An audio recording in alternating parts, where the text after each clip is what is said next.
Yeah. Want to hear as you say you love me. These nights we've been talking and touching. All I want to hear is you say you love me. One of these nights we need the summer. So all I want to hear is you say you love me.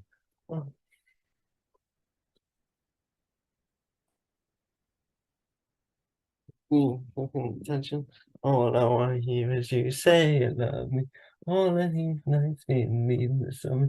So all I want to hear is you say you love me. Say, I want to say.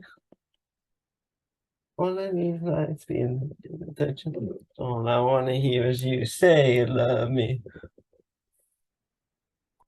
Right. That's that. Thanks. Hope you enjoyed. I'm gonna sing "The Boy Does Nothing" by Alicia Dixon, and this is a really personal song because, like, there are rocks, so they don't really do the housework. So yeah. So I've got my Wii remote, which I'll just use as a microphone, like just pretend it's a microphone. Okay. I got a rock with two left feet, and when it dances to the beat, I really think that they should know. They see them go, go, go. I got a rock with two left feet, and when they dance down to the beat, I really think that they should know that the rhythms go, go, go. Do they wash up? No, they never wash up. Do they clean up? No, they never clean up. Do they brush up? They never brush up. They do nothing. The rock does nothing. They never wash up. Do they clean up? No, they never clean up. Do they brush up? They never brush up. They do nothing. The rock does nothing. Hey, rock, how you been? I got 1,000 lines. Where do I begin?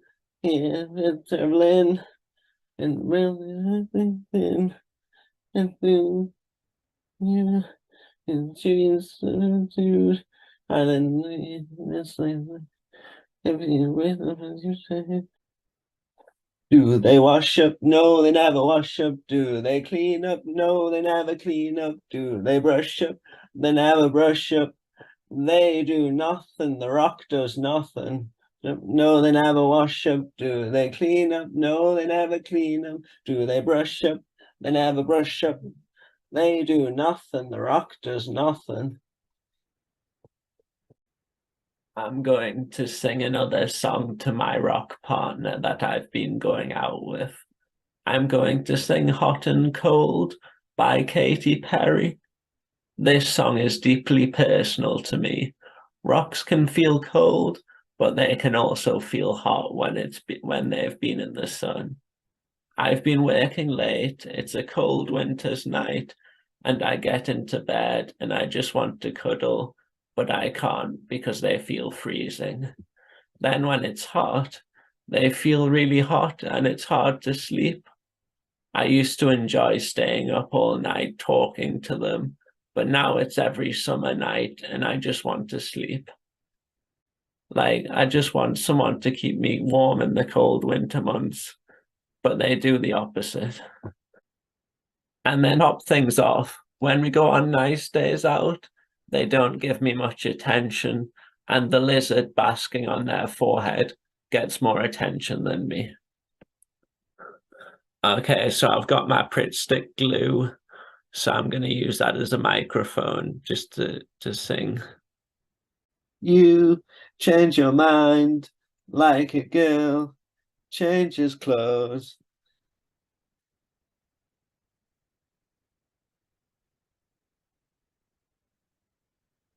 And you overthink, always speak critically. You know that you're no good for me. 'Cause you're hot and you're cold, you're yes and you're no, you're in and you're out, you're up and you're down, You're right, you're wrong when it's right. We fight, we break up, we kiss, we make up.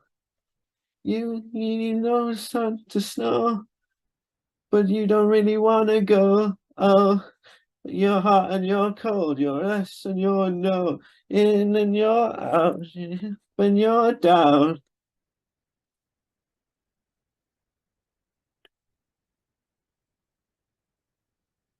We used to be just like twins, so in sync, the same energy. Now it's a dead battery. Used to laugh about nothing. Now you're playing boring.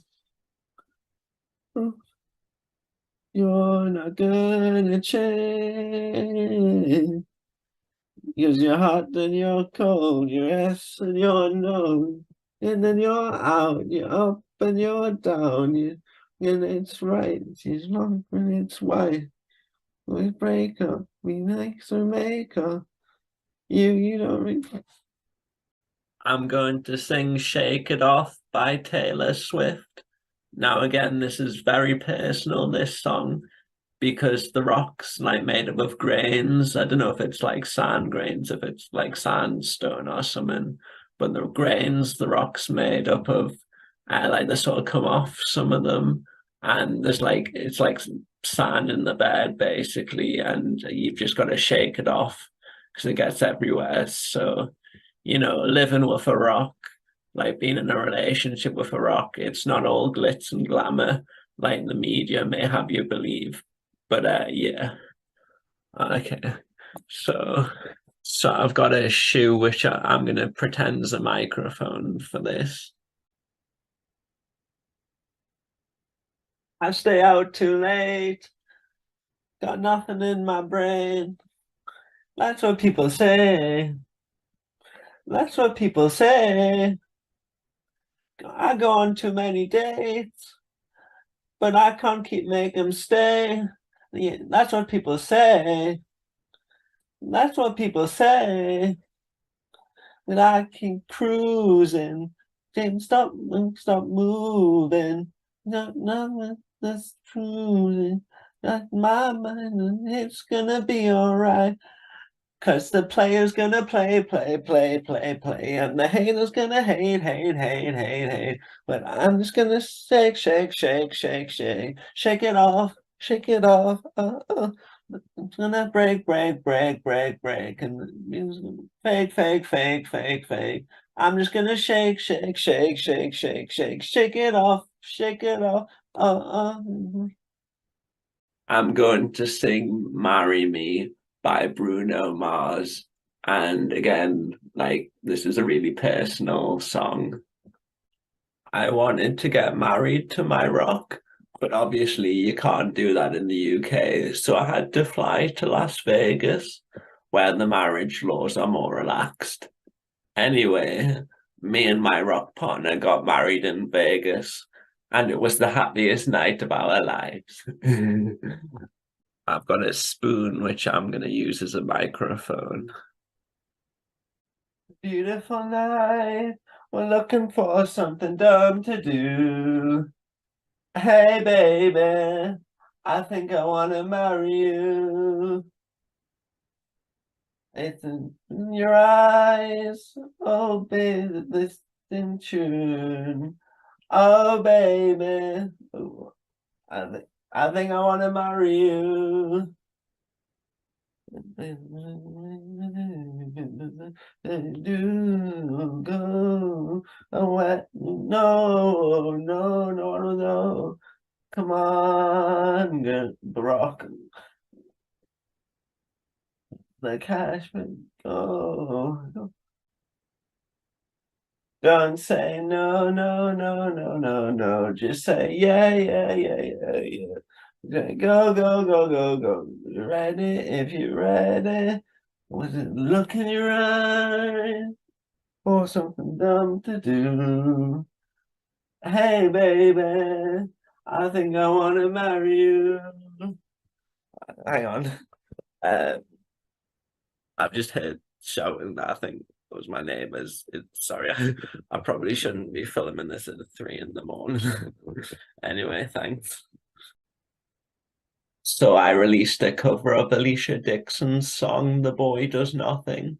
Today I'm going to be doing a nightcore version of my cover.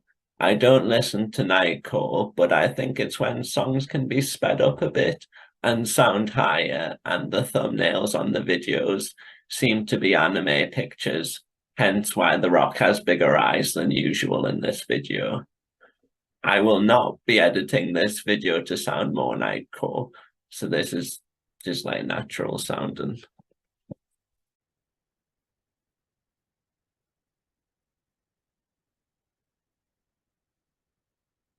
I got a man of 2 left feet, and when he dances to the beat, I think he should know that the man of 2 left feet, and when he dances to the beat, I think he should know. Go. Does he worship?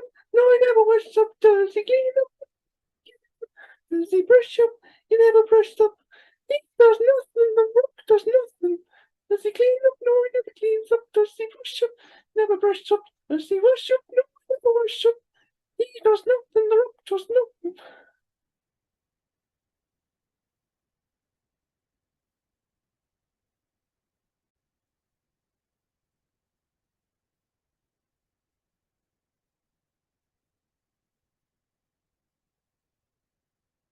Does he worship? No, he never worship. Does he clean up? No, he cleans up. Does he brush up? No, he never brushed up.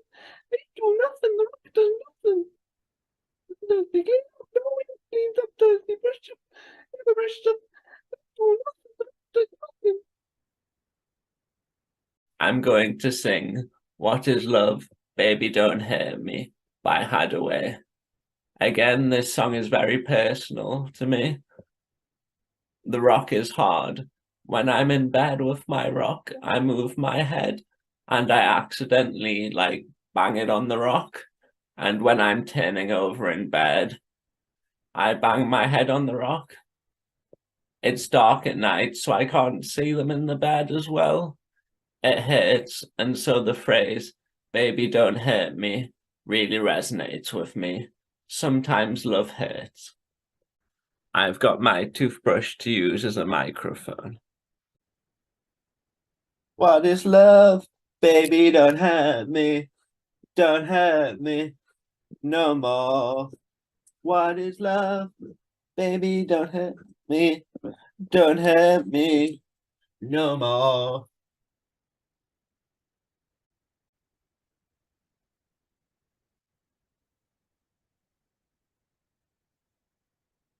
Who's love? What?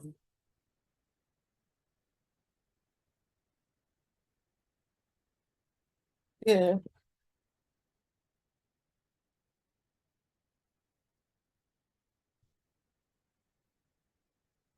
I don't know.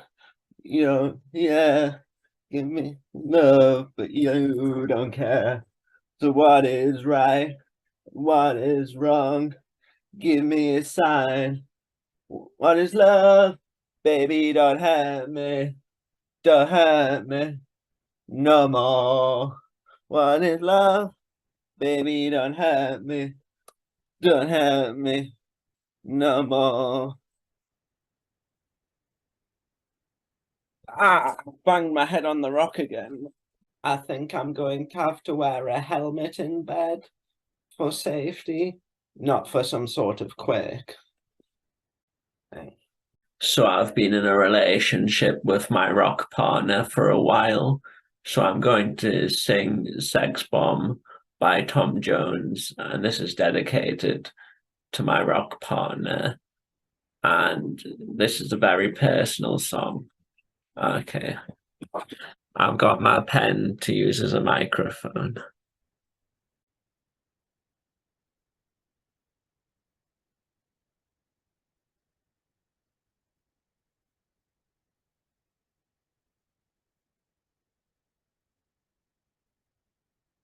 Spy on me, baby, you satellite.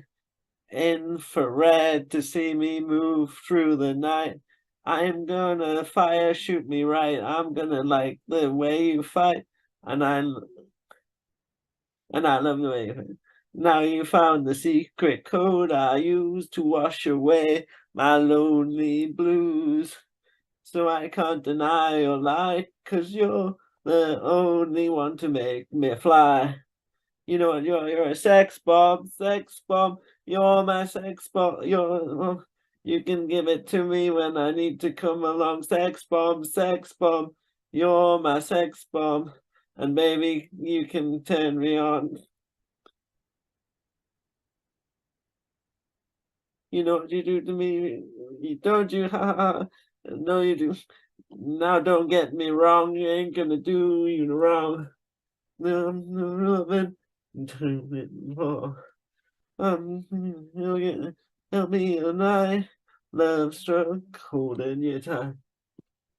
Hold me tight to make me explode. Although you know the route to sex me slow. Yes, I must chilly to claims to those what you say you are not all the sex bomb, sex bomb. You're my sex bomb. You can give it to me when I need to come along. Sex bomb, sex bomb. You're my sex bomb. Maybe you can turn me on, darling. Sex bomb. You're my sex bomb. You can turn me and maybe to come along. Sex bomb, sex bomb. You're my sex bomb. Maybe you can turn me on. You may have noticed I'm alone on the couch for this video. Me and my rock partner have split up, and I now have to sleep on the couch. Hopefully the rock won't take my house and all my money.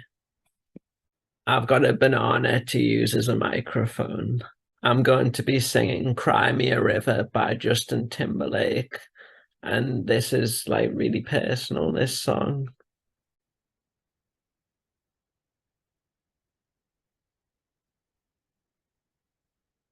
You were my sun. You were my earth. You know all the ways I loved you, know. So you took a chance and made other plans. But I bet you didn't think that they would come crashing down, no. You don't have to say what you did. I already know. I found out from him that now there's no chance with you and me. There'll never be. And don't it make you sad about it? Do you love me? Why did you leave me all alone? Now telling me you need me when you call me on the phone. Girl, I refuse. You must have been confused with some other guy. But bridges were burned, now it's your turn to cry. So cry me a river, cry me a river, cry me a river, cry me a river. Yeah, yeah. You know that they say some things are better left unsaid. It wasn't like you only talked to him and you know it. You don't know it. All of the things people told me, messing with my head, messing with my head. Should have picked honesty, but you ain't not blown in. You don't have to say what you did. I already know. I found out from him. You know, there's just no chance with you and me. Never be. And don't it make you sad about it? Told me you love me. Why did you leave me all alone? Now tell me you need me. And you call me on the phone when you call me on the phone. Girl, I refuse. You must have let me confused with some other guy. Things were burned. Now it's your turn to cry. So cry me a river. So cry me a river, cry me a river, go on and just cry me a river. Oh, the damage is done. Now I guess I'll be leaving. Oh, Now that I've split up with my rock partner, I've found a new partner. They're the mineral galena. Now, galena contains lead, which is very dangerous. I'm therefore going to be singing Toxic by Britney Spears to my new lead partner. I'm going to be pretending my shaving gel is a microphone.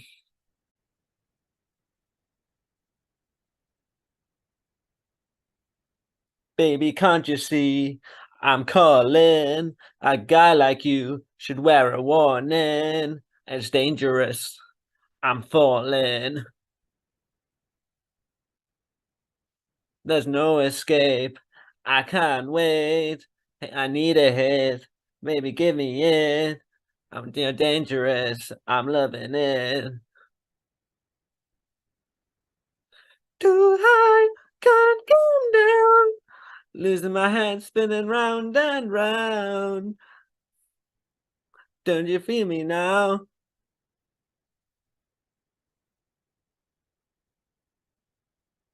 Cause the taste of your lips, I'm on a ride.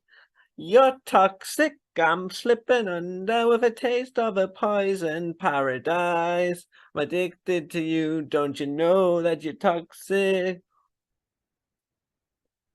And I love what you do, don't you know that you're toxic?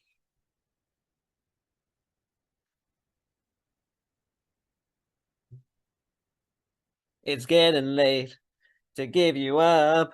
I took a sip from my devil's cup, and slowly it's taking over me.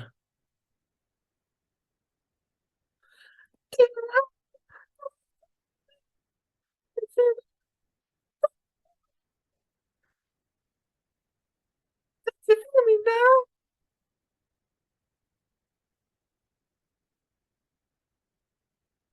With a taste of your lips, I'm on a ride. You're toxic, I'm slipping under with a taste of a poison paradise. Addicted to you, don't you know that you're toxic? And I love what you do, don't you know that you're toxic? Don't you know that you're toxic?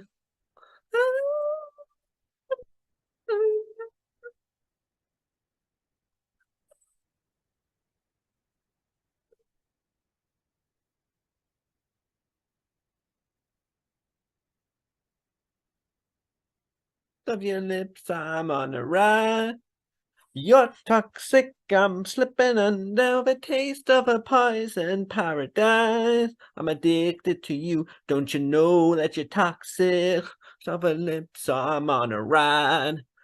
We are toxic, I'm slipping under the taste of a poison paradise. I'm addicted to you, don't you know that you're toxic? Meet me now, you're loving now. I think I'm ready now. Intoxicate me now. No.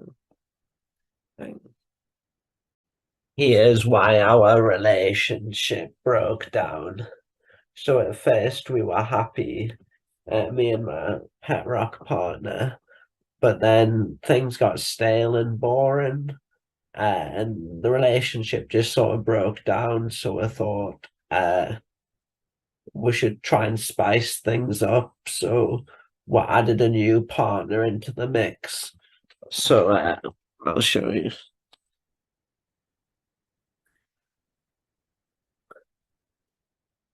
So I added this pipe cleaner alien into the relationship to try and like spice things up. But then things just got boring again and stale.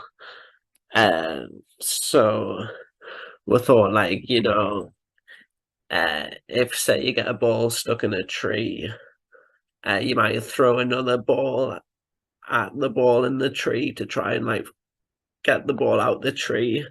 So we thought we sort of did that. We thought, well, if we add another partner to the relationship, it might help like spice things up and recover the relationship. So what added a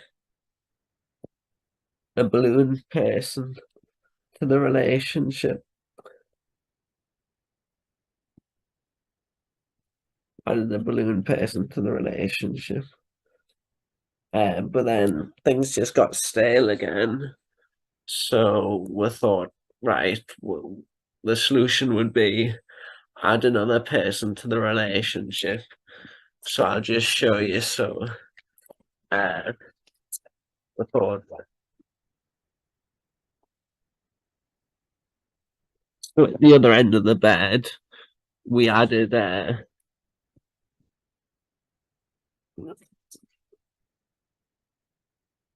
honey monster, like the pipe cleaner honey monster, to the relationship to try and liven it up. So you can see got like the face on the pipe cleaner honey monster. But things were still just a bit stale. So we added a pipe cleaner, the Pringles man, to the relationship to try and liven things up again. Okay, so that's sort of a story of how me and my Pet Rock's relationship broke down. I hope this has been helpful to your own relationship. Hope you can use this as advice. Okay. Thanks for watching. I hope you enjoyed.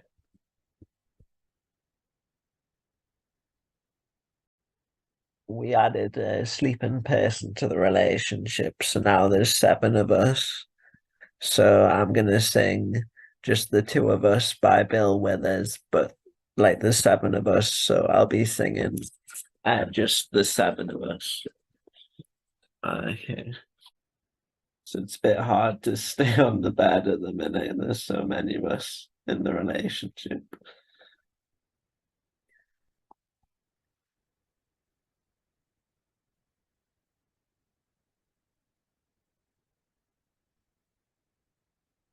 I see the crystal raindrops fall, and the beauty of it all is when the sun comes shining through to make those rainbows in my mind. When I think of you sometime, I want to spend the time with you.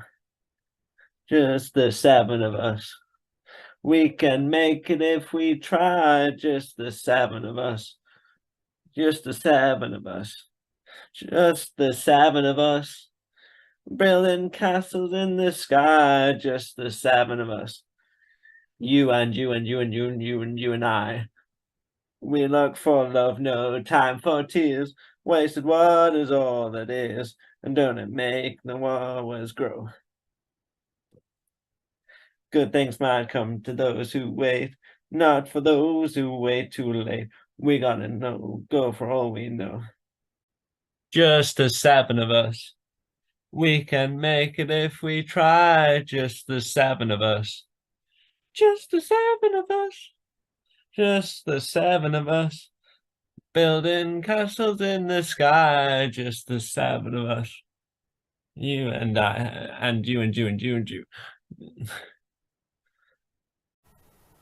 So I've been having talks with my ex-rock partner, and we've given it a lot of thought, and we're going to try and make it work. So we're going to get back together. But in order to make it work, we're just going to have to try adding more people to the relationship. So so now I'm gonna sing a song from Super Smash Bros. Ultimate, and we're gonna talk about the people who are joining the relationship.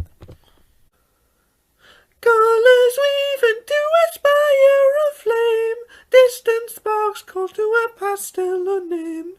Bear this torch against the cold of the night, set your soul and reawaken the undying light. This is not edited, my voice. On that day when the sky fell away, our world came to an end. In our eyes to the fading sunrise in the dark glimmering shadows. Silence grows in the spaces between, stretching out beyond time. Rising up as the chorus of souls find voice, flickering through the vine. Everyone caught in the struggle, and in the storms of change, the fan of flames scattering ashes through the wind. The soul contains a whisper of light, gleaming faintly as it dwindles from sight. No escape, no greater fate to be made. In the end, even to a spire of flame, distant sparks call to a past still unnamed. Bear this torch against the cold of the night. Set your soul and reawaken the undying light.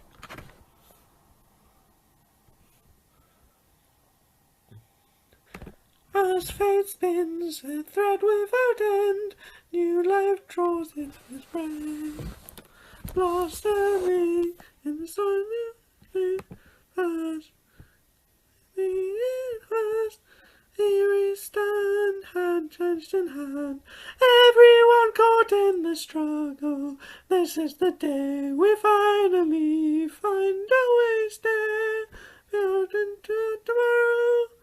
Every soul contains a whisper of light, growing louder as it calls to unite.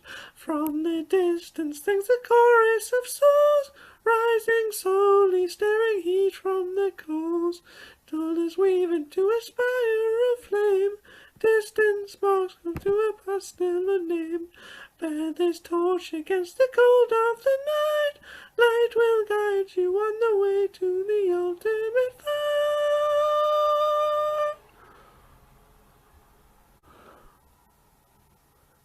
Every soul contains a whisper of light, growing louder as it calls to unite. From the distance sings a chorus of souls, rising slowly, stirring heat from the coals. Colors weave into a spire of flame, distant sparks call to us just still unnamed. Bear this torch against the cold of the night. Light will guide you on your way to the ultimate fight.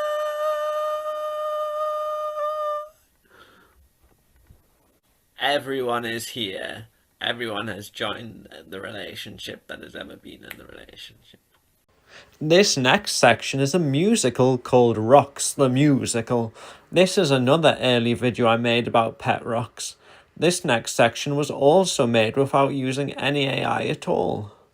This musical is a separate video to the album I made about rocks, but no AI was used for the album either.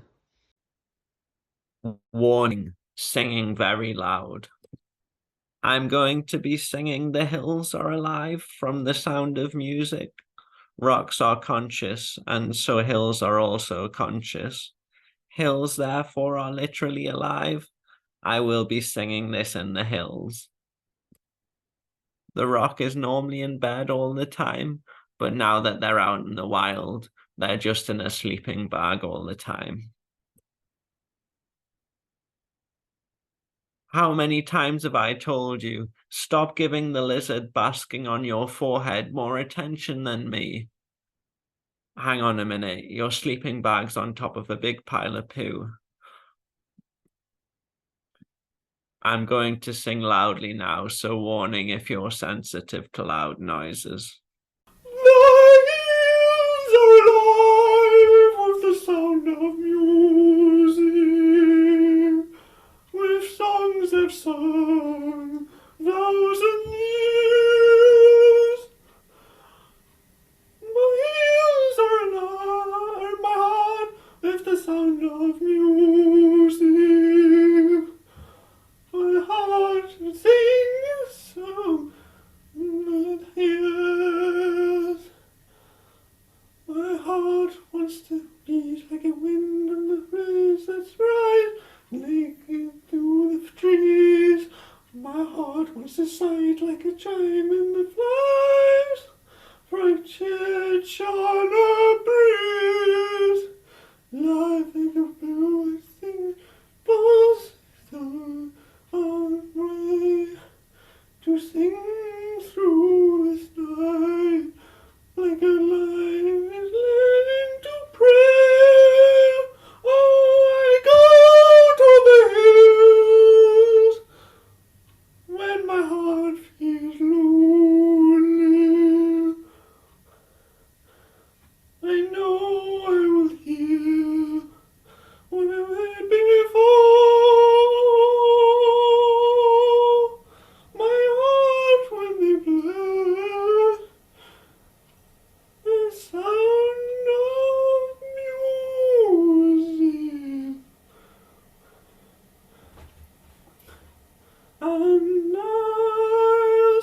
looks like the lizard came home with the rock. If I'm honest, I feel a bit put out. My rock's in bed all day. My rock says they're very tired and I have to do everything for them. But sometimes in the night I hear noises like singing and dancing, and I don't know where the rock is. I set up cameras to see if I can get to the bottom of this.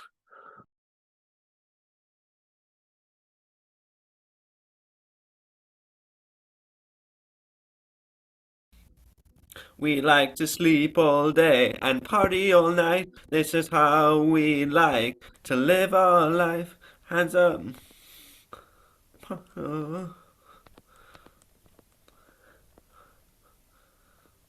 Revolution, yeah.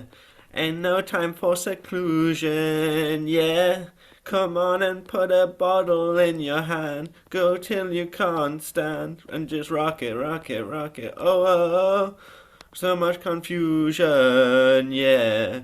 'Cause everybody's losing it, yeah.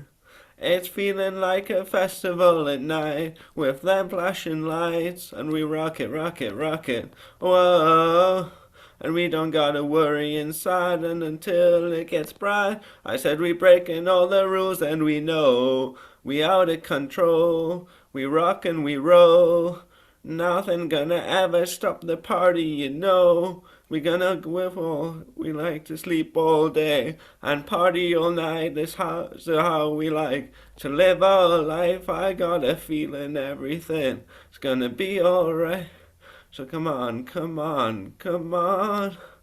We like to sleep all day and party all night. This is how we like to live our life. I got a feeling everything's gonna be alright.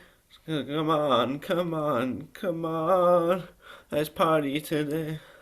It looks like the pet rock's condition has gotten a bit better, but they're pretending to still be ill so that I'll do everything for them.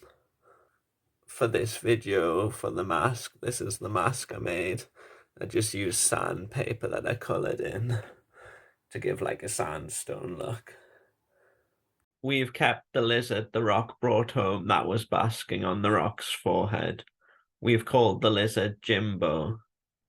The lizard's on the rock's forehead, so we put a hide for the lizard on the rock's forehead to hide in. The rock thinks animals are organic carbon-based life forms, so the rock's been feeding the lizard organic carbon-based coal and black shale. Lizards don't eat coal and shale. The rock's also been putting organic carbon-based crude oil in the lizard's water bowl. The rock also fed them other carbon-based food, like graphite containing pencils, and my mom's really expensive diamond ring. Anyway, the lizard ate them all. I said, give the lizard animals to eat, so the rock gave the lizard stone ammonite fossils. The lizard can't eat that either. I told the rock to give the lizard insects, so the rock's been giving the lizard insects fossilized in amber. I told the rock to give the lizard calcium carbonate containing calcium powder, but the rock's just been giving the lizard calcium carbonate containing drawing chalk. In the end, I said, just give the lizard chocolate. We're going to be singing My Lovely Horse from Father Ted, but we'll be changing it to My Lovely Lizard. My lovely lizard, my lovely lizard, through the fields. Where you're going with your fetlocks blowing in the wind. I want to shower you with sugar lumps and ride you over fences. Polish your hooves every single day and bring you to the lizard dentist. Oh. My lovely lizard, my lovely. You're a hatchling no more. Running around with the man on your back. You're train in the night, like a train in the night.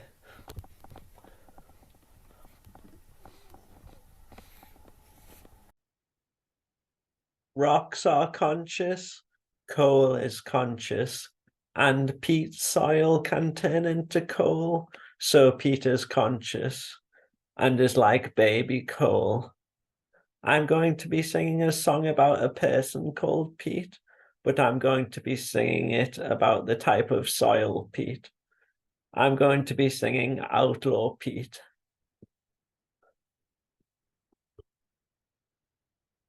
He was born a little baby on the Appalachian Trail.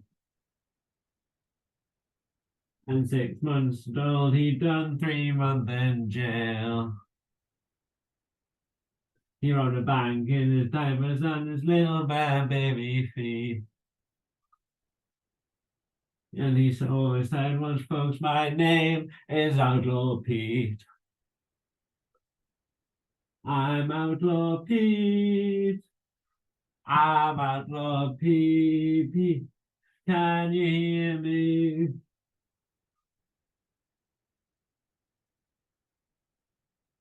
At 25, a Mustang pony he did steal. He rode it round and round on heaven's wheel. For the Jesus, I'm an outlaw killer and a thief. Oh, down to show my grief. I'm Outlaw Pete. I'm Outlaw Pete. Can you hear me?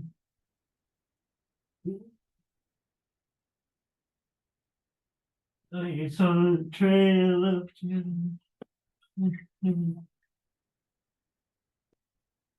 way when women wept and men died.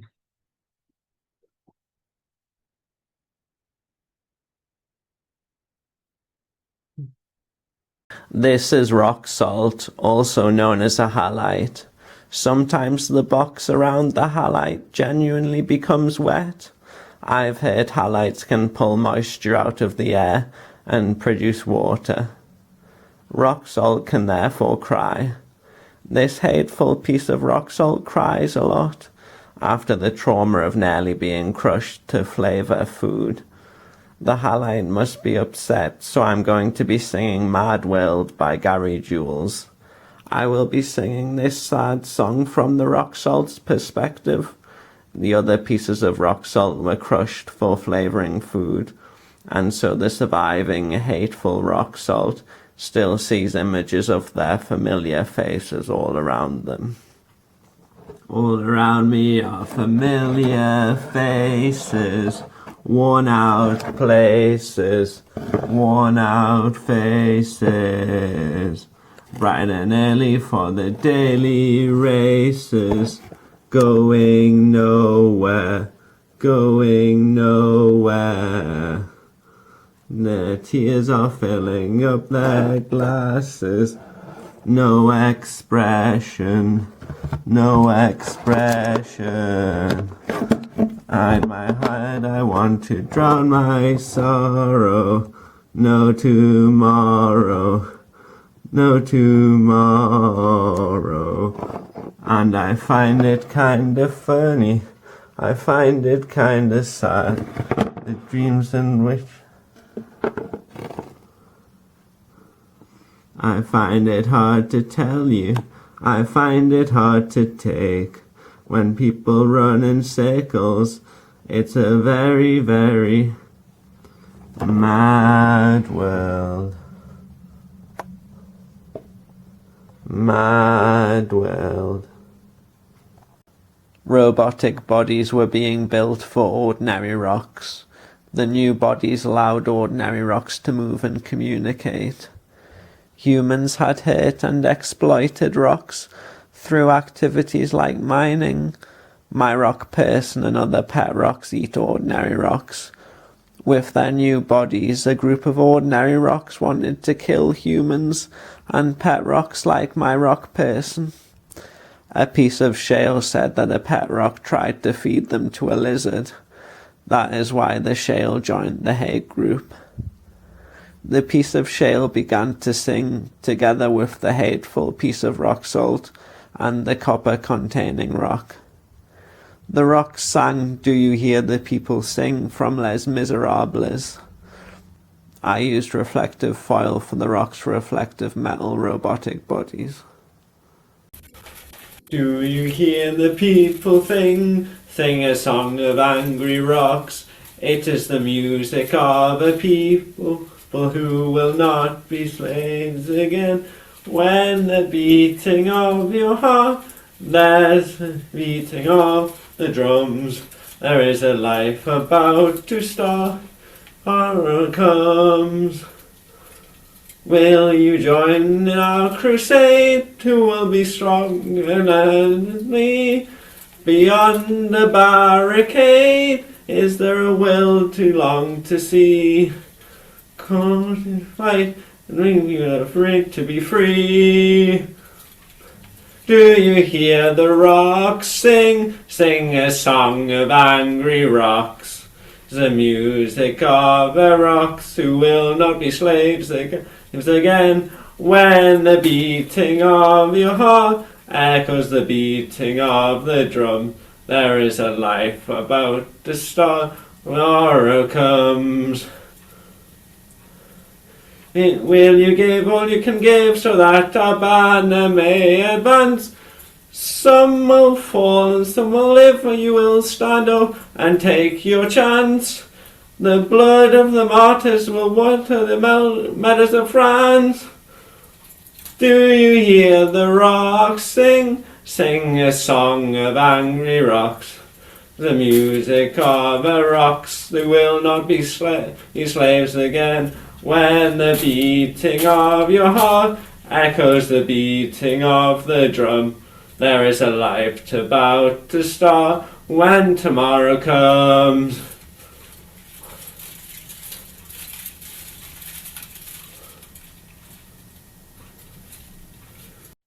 The pet rocks, like my rock person, ate ordinary rocks. A conflict was looming with the ordinary rocks. The pet rocks had a solution. The pet rocks would reach spiritual enlightenment, abandon their physical forms, and harness energy instead of eating ordinary rocks. The pet rocks were leaving for the spiritual dimension. The rock person was my partner, and I might not see them again. I am going to be singing So Long Farewell from The Sound of Music to my rock partner.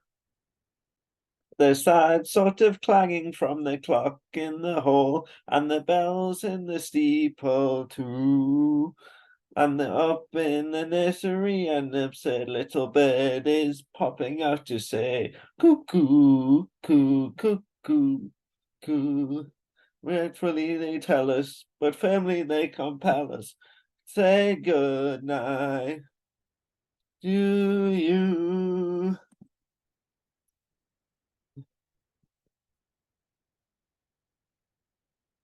So long farewell, Alvidas, and good night. I hate to go and leave this pretty side.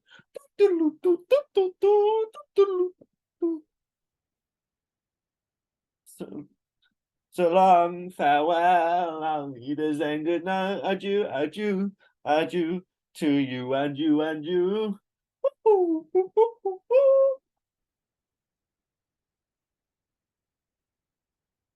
So long farewell, au revoir, Wiedersehen. I'd like to say and taste my face champagne.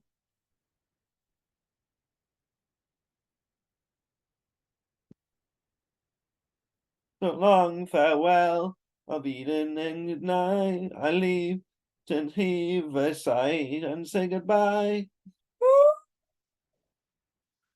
Goodbye.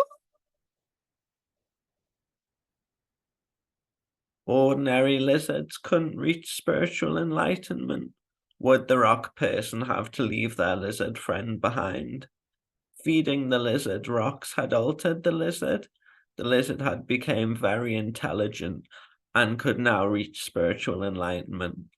The lizard had a great friendship with the rock person, and the lizard came with the rock person to the spiritual dimension. The rock person sang to the lizard, "Come with me," from Willy Wonka and the Chocolate Factory. Come with me, and you'll be in a world of pure imagination. Take a look and you'll see into your imagination.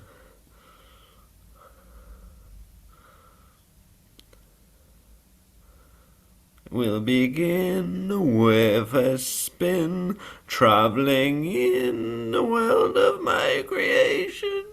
What we'll see will defy explanation.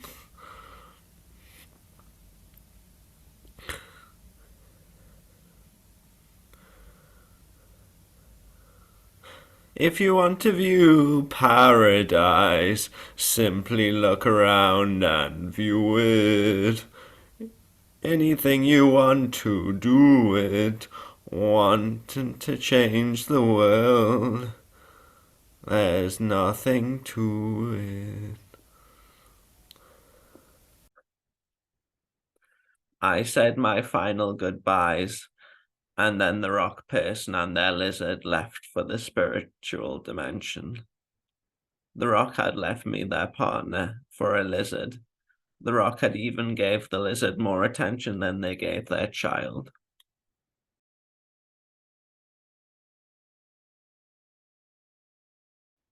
Our robotic body was built for this ordinary rock, allowing the rock to move and communicate.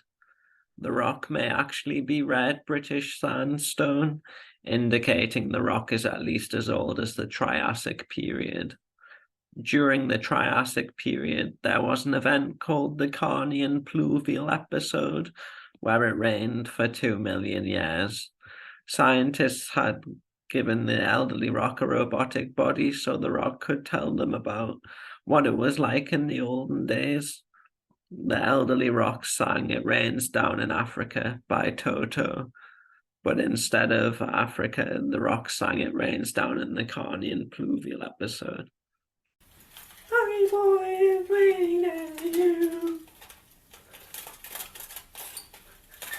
Gonna take it off, drive me away from you. There's nothing that 100 men on could ever do. I guess it rains down in the Carnian Pluvial Episode.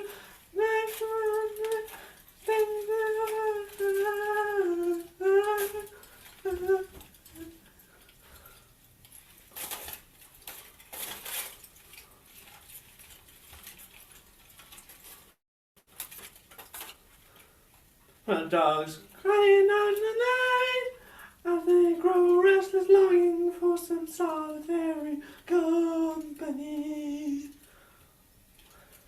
I know that I must do what's right. Jaro rises like Olympus above the Serengeti. I seek to cue what's deep inside, frightened of this thing that I've begun. It's gonna take a lot to drag me away from you. There's nothing that 100 men or more could ever do. I bless the rains down in the Carnian Pluvial Episode, making down the things we never have.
trying to drive me away.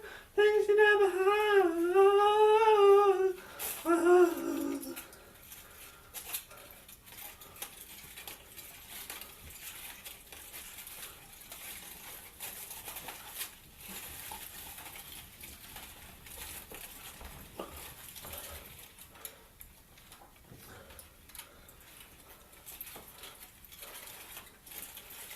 Another section about the end of time.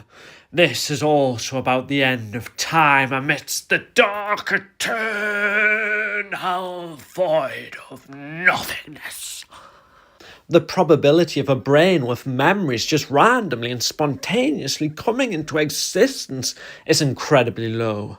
But the universe may go on for such an inconceivably long amount of time that at the end of time a brain may just spontaneously pop into existence. This is called a Boltzmann brain, and this is a real concept in science. At the end of time, amidst the dark, eternal void of nothingness, a Boltzmann brain popped into existence that had the mind of my pet rock. At the end of time, another Boltzmann brain could have the mind of me. Boltzmann brains can only pop into existence for the tiniest moment in time, a split second, but they could still be complete with all the memories of a regular brain. The memories just never happened, and the memories were just spontaneously created along with the rest of the brain. Some scientists genuinely think that it's incredibly more likely that you're a Boltzmann brain that just spontaneously came into existence than a real brain. On top of that, what's more likely, a rock having a similar level of consciousness to humans, or a brain at the end of time hallucinating what it would be like to be a rock? 1,000 years is 1 followed by 3 zeros. 1,000,000 years is 1 followed by 6 zeros. But some scientists think the universe may go on for a Google years, which is a real number that means 1 followed by 100 zeros. In that time, it may be quite likely for a Boltzmann brain to spontaneously form, and hallucinating what it is like to be a rock, and another Boltzmann brain hallucinating what it is like to be me. Even if the chances are inconceivably unlikely of a brain ever spontaneously popping into existence, the universe goes on for so inconceivably long that it's technically possible. Here is one of the parts making up the rock's Boltzmann brain. In real brains, a part of the brain where memories are stored is called the hippocampus. This region of the brain is curled like a seahorse, which is why hippocampus also means seahorse, as well as the word hippocampus being a name for part of a human's actual brain. This region of the rock's Boltzmann brain holds the memories of everything that happened to the rock in this 30-hour-long video. What if none of this video ever happened, and instead the memories of all the events in this video just spontaneously came into existence? These spontaneous memories are stored in the rock's spontaneously created hippocampus. In a way, this means rocks could be conscious, but in a very different way than you'd think. I heard that there are a lot of types of attraction beyond romantic attraction and sexual attraction. For example, there is sensory attraction, where you might like cuddling someone, or intellectual attraction, where you might be interested in someone's mind. And you can have those types of attraction without actually having any sexual or romantic feelings towards them. I don't think I have any sexual or romantic feelings towards my pet rock, but there's also intellectual attraction, which is different from romantic and sexual attraction.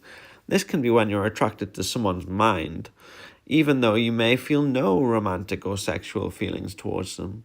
My Boltzmann brain that has my fringe and glasses feels a lot of distress at the possibility they're attracted to my pet rock's Boltzmann brain.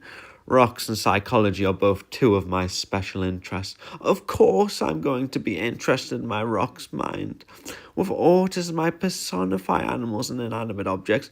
I'm always making videos where I attribute human-like qualities towards insects, worms, mites and rocks, and feeling empathy for them. I love personification. Of course I'm going to be interested in a rock's mind. but I'm only thinking about my rock's mind, and I'm thinking about this specific rock's mind much more than other rocks in general.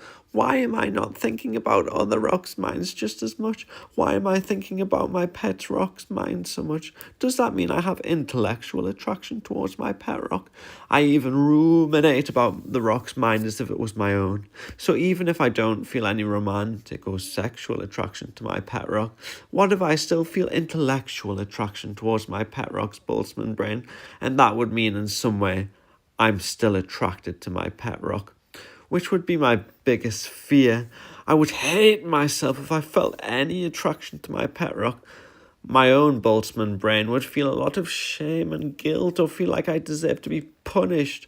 I was always so confused without learning about how there are lots of other forms of attraction, and it's so hard to make sense of it all. I feel worthless, and if I do have intellectual attraction to my pet rock's mind, does that mean that I do in fact have romantic and sexual attraction to my pet rock? Or is it just my OCD trying to make me think I'm attracted to my pet rock when I'm not actually attracted to them?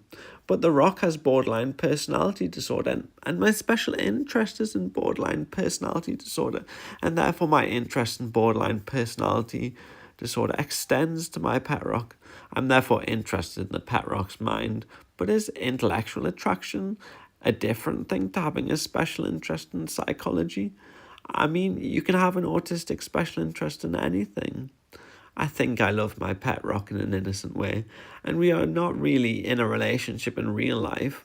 Asexual people is a real term for people who don't feel sexual attraction to anyone. Even though asexual humans may not feel any sexual attraction, there are other forms of attraction like intellectual attraction, sensory attraction, and aesthetic attraction. Some asexual people may still be able to feel these other forms of attraction. And besides sexual attraction and these other mentioned forms of attraction, there is romantic attraction. Some people may be aromantic, which is a different term to asexual, because aromantic means you don't feel any romantic attraction to anyone, whereas asexual means you don't feel any sexual attraction to anyone.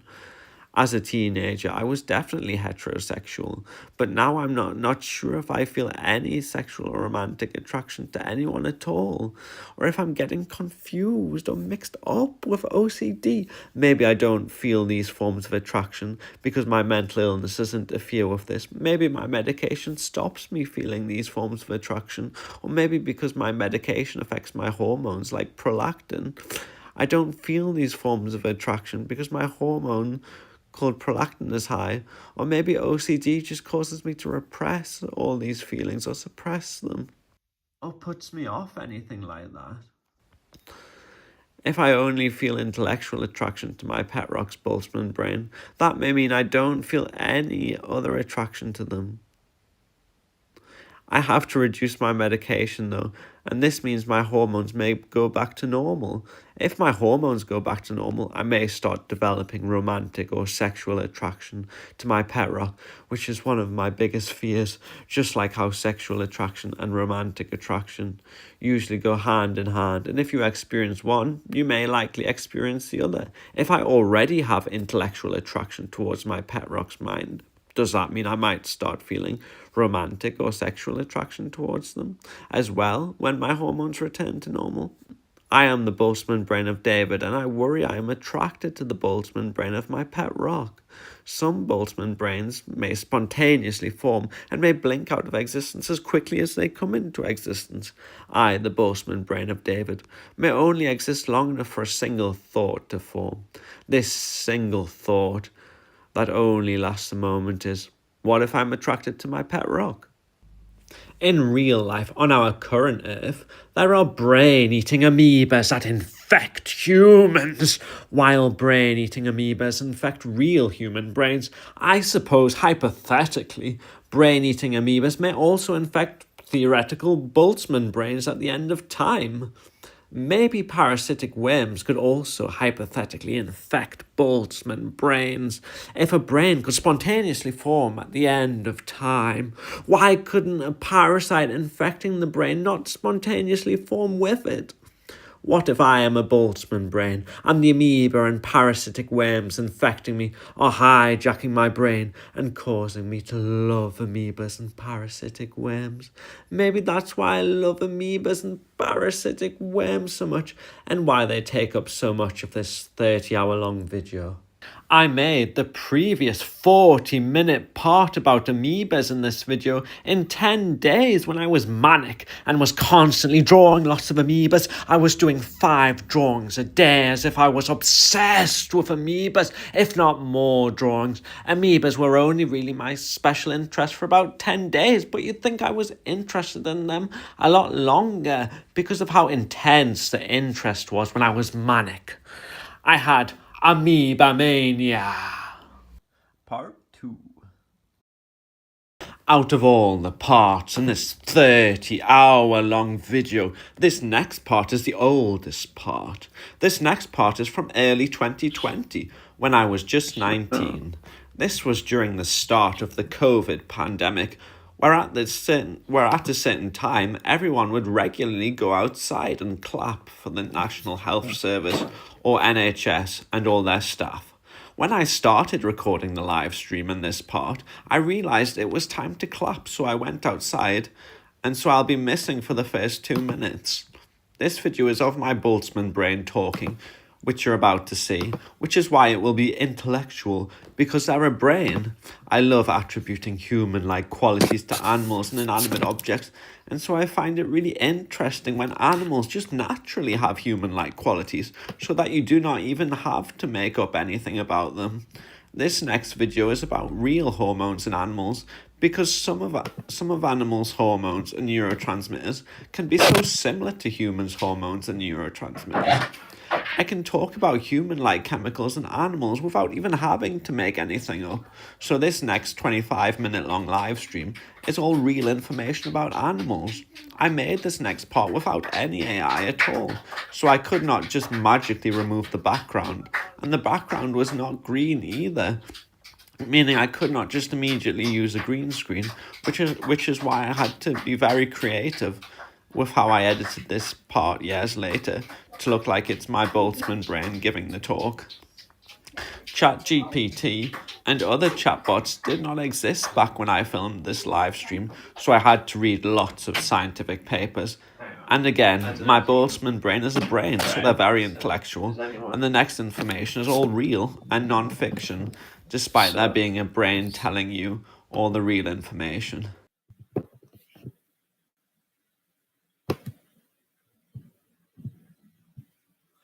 Right, so today we're going to talk about the oxytocin vasopressin superfamily. So in humans, there's 2 hormones called oxytocin and vasopressin. Well, specifically, the vasopressin is called arginine vasopressin. And so these 2 hormones are synthesized by the thalamus, and they travel to the posterior pituitary gland, and then they're released from there. So they have they're peptide hormones, and so they're made of 9 amino acids, and in both of them, the first amino acid is a cysteine, and the 6th amino acid is also a cysteine. And so because the cysteines have the sulfur in them in the side chain, there's a disulfide bond between the first amino acid, which is a cysteine, and the 6th amino acid, which is also a cysteine. And so oxytocin, that's involved in like social behavior and stuff. Arginine vasopressin, that's involved in sort of like retaining water, so making like urine hypertonic, just retaining water. And then it's also causes vasoconstriction, so just constricting like your blood vessels. And arginine vasopressin can also be involved in social behavior.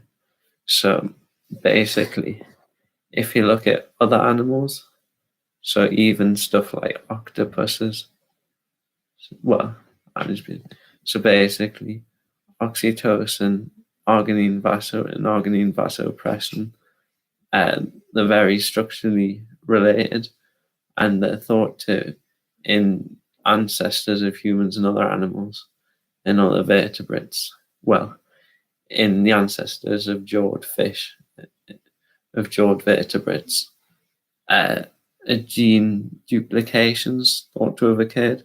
So the gene that would have produced two genes, one that codes for oxytocin and one that codes for arginine vasopressin. But before jawed vertebrates, there was only one gene, and so that was just the gene encoding arginine vasopressin. No, sorry, that wasn't encoding arginine vasopressin. It was encoding a slightly different hormone. But the two genes that resulted from the duplication, one led to arginine vasopressin, and one led to oxytocin. So if you look at the ancestors, well, before the gene duplication, the hormone was called, just a single hormone, and that was called arginine vasotocin. And so what happened is there was a mutation, just arginine vasotocin, and so arginine vasotocin occurs in lampreys and hagfish, but it also occurs in non-mammalian vertebrates, in other non-mammalian vertebrates. But then what happened to the gene in mammals is that I think it was the third, I'll just check. Yeah, the third amino acid in the peptide mutated, and so that ended up,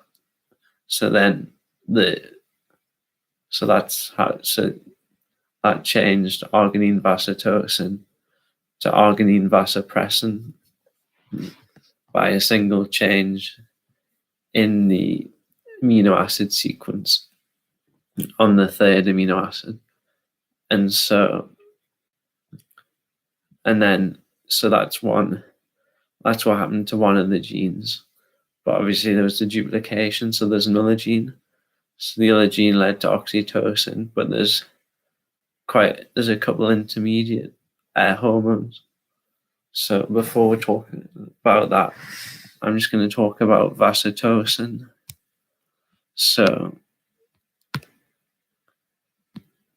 it's found in, as well as lampreys and hagfish, it's found in ray finned fish, amphibians, reptiles, and birds, and it affects social behavior like arginine vasotocin and oxytocin do. It affects contractions, so when you're giving birth, like oxytocin does, and it affects water retention and vasoconstriction, like arginine vasopressin does. So that's what that does in animals like reptiles, birds, and fish. So now we're going to move on to the lineage that evolved into oxytocin. So what ray finned fish have is isotocin, and that is the same as arginine vasotocin, apart from the fact that there was two changes in the amino acid sequence, one on the fourth amino acid and one on the eighth amino acid. And so isotocin is also involved in social behavior in ray finned fish. Now, in lobe finned fish, amphibians, reptiles, In birds, they have mesotocin, and so mesotocin. I'll just check what shit. Oh no, I'm right. Wait, I'm not right shit. So hang on. I'm just gonna get a shit. Well, I'll just be back in a second. So we're gonna get to what's on the shit in a few minutes, but first I'm just gonna talk. Yeah. So we're going on mesotocin. So tetrapods, the closest fish relatives are lungfish and coelacanths, and in coelacanths, lungfish, amphibians and reptiles and birds, they have the hormone mesotocin, and that that evolved from isotocin by a change in amino acids on the fourth amino acid in the sequence. And then, so I'll be posting like a cladogram of all the changes in hormones on Tumblr. Well, I'll post a link in the chat.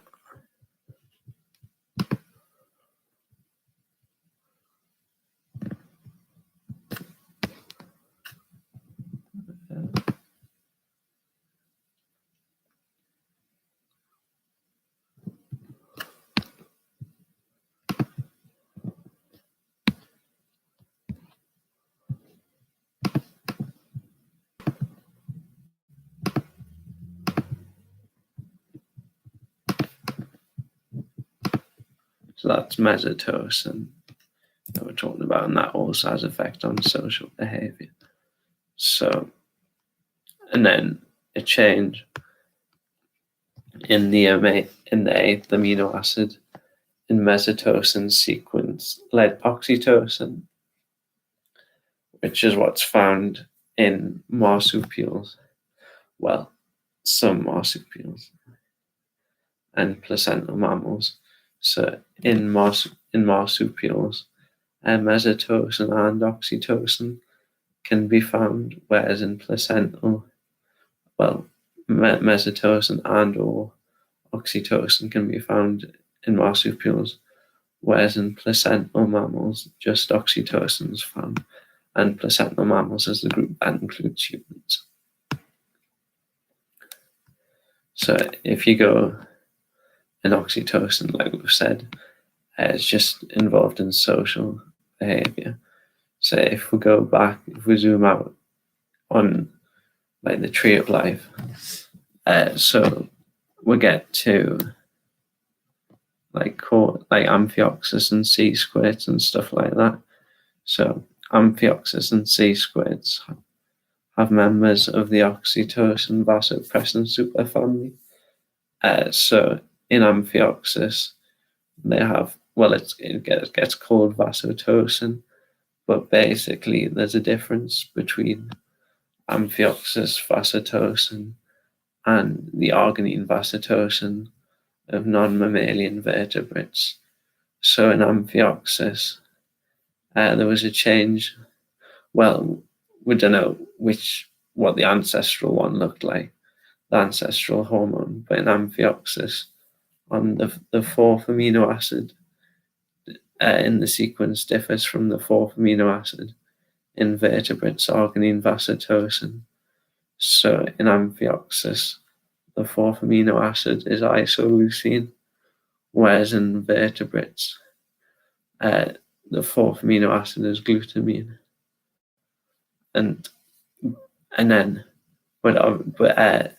all of these hormones still are 9 that we've talked about are 9 amino acids long and have a disulfide bond between the first amino acid cysteine and the sixth amino acid cysteine.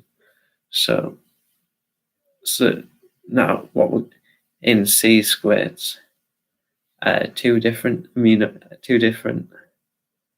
members of the superfamily, the hormone superfamily, have been found, but both the members haven't been found together in sea squid. So one of the members, which is called CIVP, has been found in one sea squid. Well, one ascidian, which is a class of sea squids, and then another member of the hormone superfamily has been found in another ascidian, and then the name of that one's called SOP. So in the ascidian oxytocin vasopressin superfamily, there are two hormones are 9 amino acids long. I think, well, one of them's 13 amino acids long, and the other one's 14 amino acids long, but they still contain the cysteine, the disulfide bond between the first cysteine amino acid and the sixth cysteine amino acid. So that's the oxytocin vasopressin superfamily and chordates. But members of the superfamily have also been found in protostomes. Well, they've also been found in, so if you look at bilaterians, so animals with bilateral symmetry, and then the descendants which evolved from ancestors which had bilateral symmetry, like starfish and stuff, they generally have members of the superfamily, the hormone superfamilies. So in deuterostomes, which is the group that includes chordates and also includes stuff like starfish, and they have, I think, one called asterotosin, which is their hormone member of the superfamily. But in vertebrates which have members of the superfamily, the hormone superfamily, they generally have just one member of it, because the duplication in the gene in vertebrates occurred after they split from invertebrates. Well, that's what's thought anyway.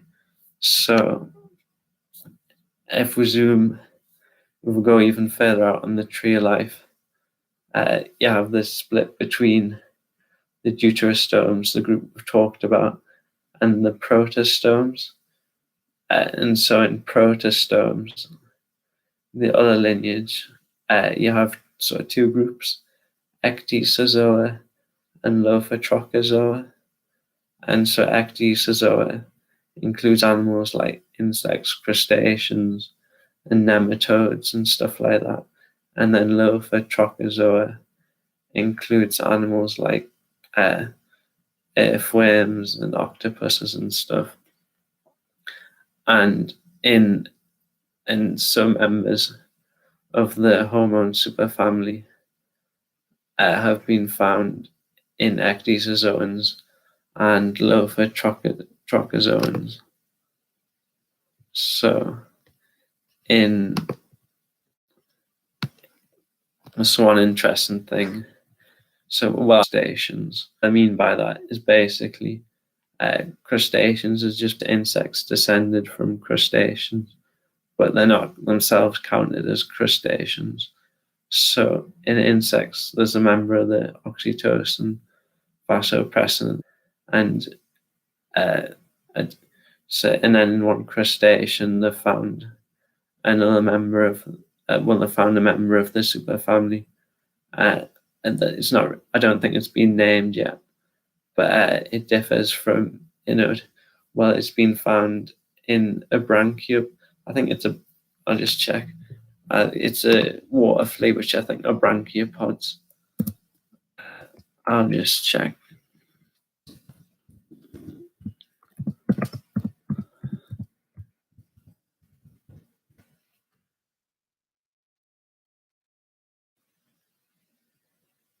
Yeah, it includes water fleas, brachiopoda.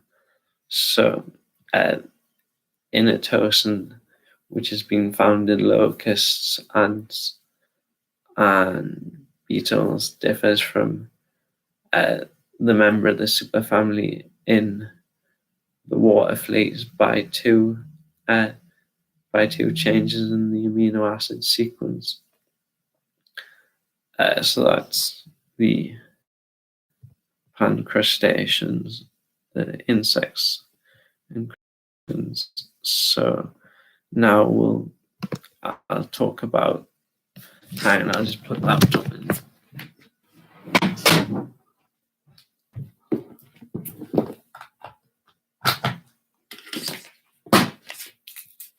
So, what's interesting about the superfamily in cephalopods, which is just the group that includes like octopuses and cuttlefish and stuff, is that in octopuses and cuttlefish, they actually have two.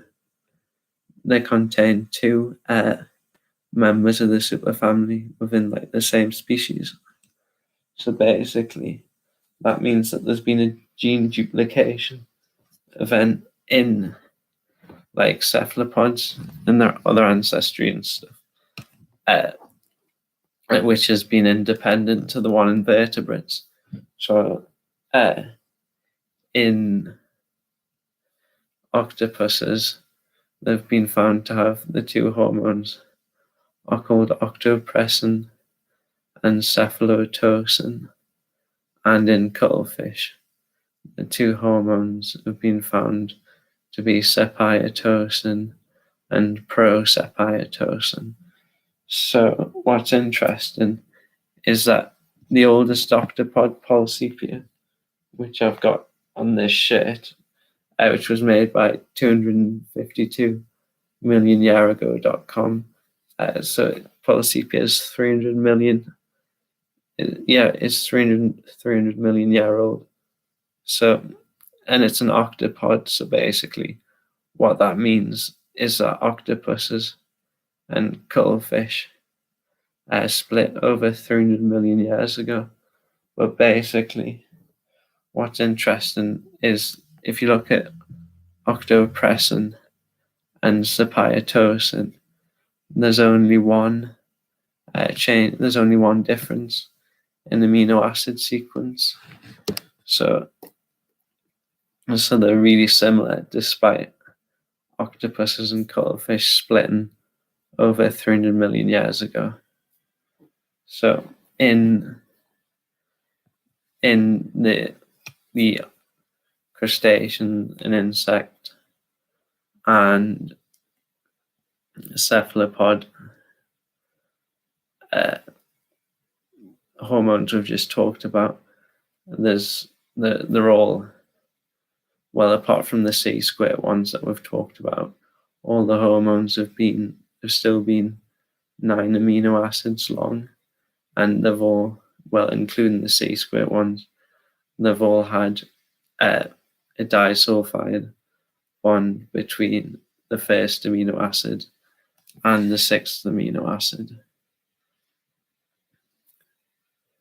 So, and then you have, and then in stuff like earthworms, you have anatosin, and then I think you have members of the superfamily nematodes. I'll just search it just to make sure.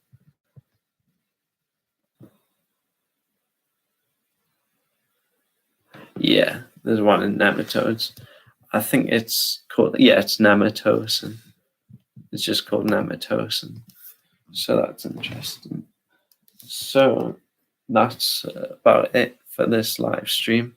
So if you have any questions, just comment and I'll get back. Well, I'll try to get back to you.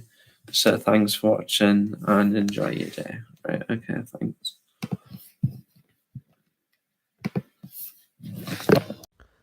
Part 3. The hormones I've just talked about, like oxytocin and vasopressin, all belong to the same hormone superfamily. However, as far as I'm aware, The hormone prolactin does not belong to the same group of hormones I've been talking about for the past half an hour.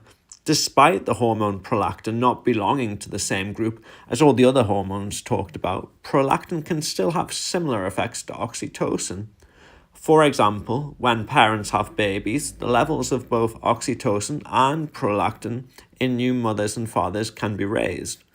Oxytocin and prolactin can both be involved in breastfeeding. That's why the medication I take that can increase your levels of prolactin can actually make even men lactate. An increase in prolactin and oxytocin may make new mothers and fathers more nurturing and caring. This is why I'm so worried about if I reduce my medication and my prolactin therefore reduces along with it. Because it's just hundreds of millions of years of biology programmed into us, and everything I've read seems to suggest hormones do have a big impact on people. It's very distressing thinking about this, but without further ado, let's move on from real life to the next part of the video, which is about my fictional story. At the end of time, my pet rock's Boltzmann brain spontaneously came into existence, and the Boltzmann brain has memories that also spontaneously came into existence. At the end of time, amidst the dark, eternal void of nothingness, the rock's Boltzmann brain remembers with the brain region of their Boltzmann brain called the hippocampus, where memory is stored in. The rock's Boltzmann brain remembers when I made an outfit for the rock. The theme of this outfit was the type of plants called ferns. My pet rock really likes ferns, and ferns are one of my pet rock's interests. The next part contains some plants in general, as well as just ferns. The rock is reading. The rock's hat is fern themed. You can get feathers in hats, and ferns can look feathery. I therefore made maidenhair spleen-weight ferns for the rock's hat. These ferns can grow on stone walls and so are fitting for the rock. These ferns can look like they have a black line running down the length of them, so I stitched the felt ferns onto the hat using a black line of stitches going down the length of the felt ferns. I trimmed the edges of the felt ferns to give them a more fern shape. Rusty back ferns are different ferns that can be green on one side and reddish on the other. The back of the hat is red like a rusty back fern. The back of the ferns can look red and grainy, so I coloured in grainy sandpaper red to look like the fern.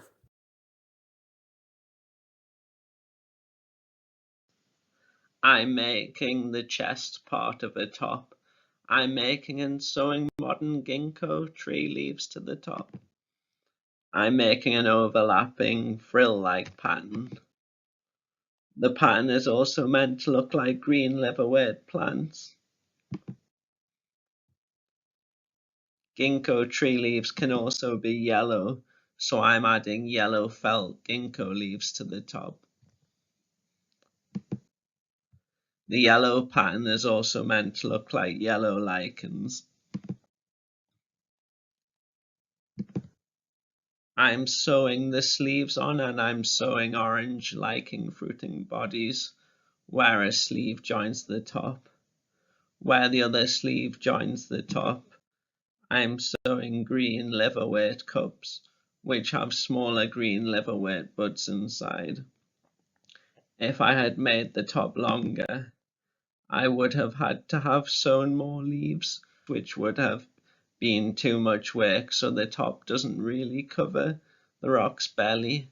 I used grainy sandpaper for the rock's grainy sandstone body. The top just rests on top of the rock's undergarment, which is sellotaped to the rock's sandpaper body.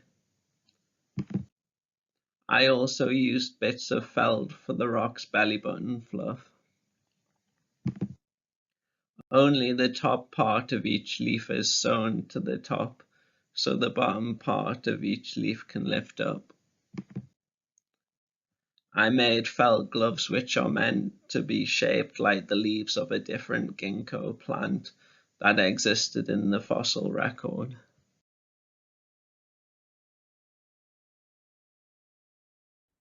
In autumn, bracken ferns on hills can turn brown, and this can make the hill appear brown.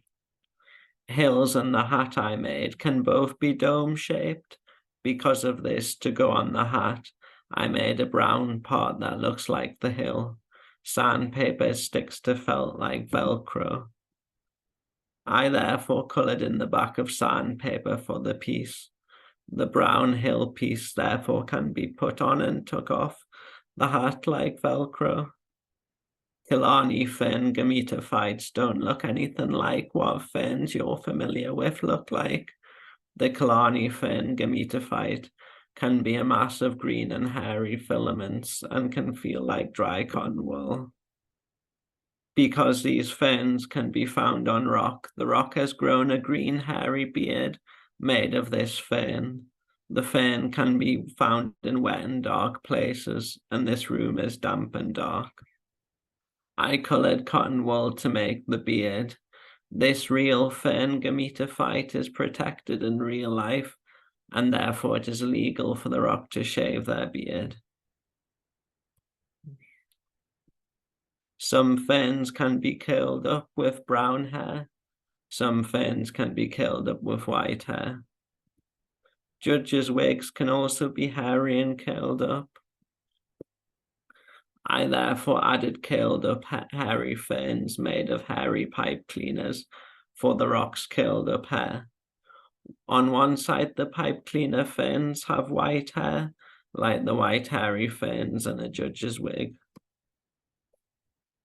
On the other side, the pipe cleaners average out to be the colour of the fern with tan-coloured hair. This is what the rock looks like so far with the fern accessories. Thanks. You, your parents, and your grandparents may look very similar. Fern generations, however, can alternate between two different forms. The sporophyte generation of ferns can look like what you think of as typical looking ferns. The gametophyte generation can look completely different. Some gametophyte generations of ferns can look heart-shaped. I drew a heart-shaped fern gametophyte that looks exactly like a photo of one. I used the heart-shaped drawing to write "I heart ferns" on the rock's undergarment. You can get clothes that say "I heart something," so I thought it was fitting. Leafy fronds on top of fern trees can be splayed out and can look like snowflakes from above. I used a stitch called a fern stitch and stitched the fern tree's leafy fronds from above, and I also stitched a snowflake because they look similar. I stitched these onto a Christmas jumper for the rock. Here's the undergarment, and I put the top on top of the undergarment. I then put the Christmas jumper on top of the top. You can see the ferns, the tree fern fronds. Here the stitching and the snowflake stitching, and you can see where I've stitched the sleeves on by that like orangey thread. And then there's the other sleeve there, just stitched on it, and you can see the orange threads. And all the outfits I've done for this video that I've sewn are all hand sewn.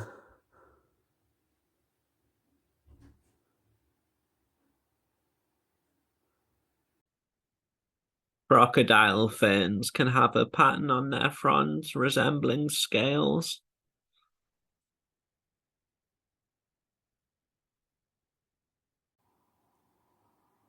Snakes naturally shed their outer skin, and so I coloured snake shed skin green to look like the crocodile fern. Boots can be made of crocodile skin, so I put the scaly crocodile ferns onto a boot that I drew. If we zoom out, we can see the rock person in bed in their outfit.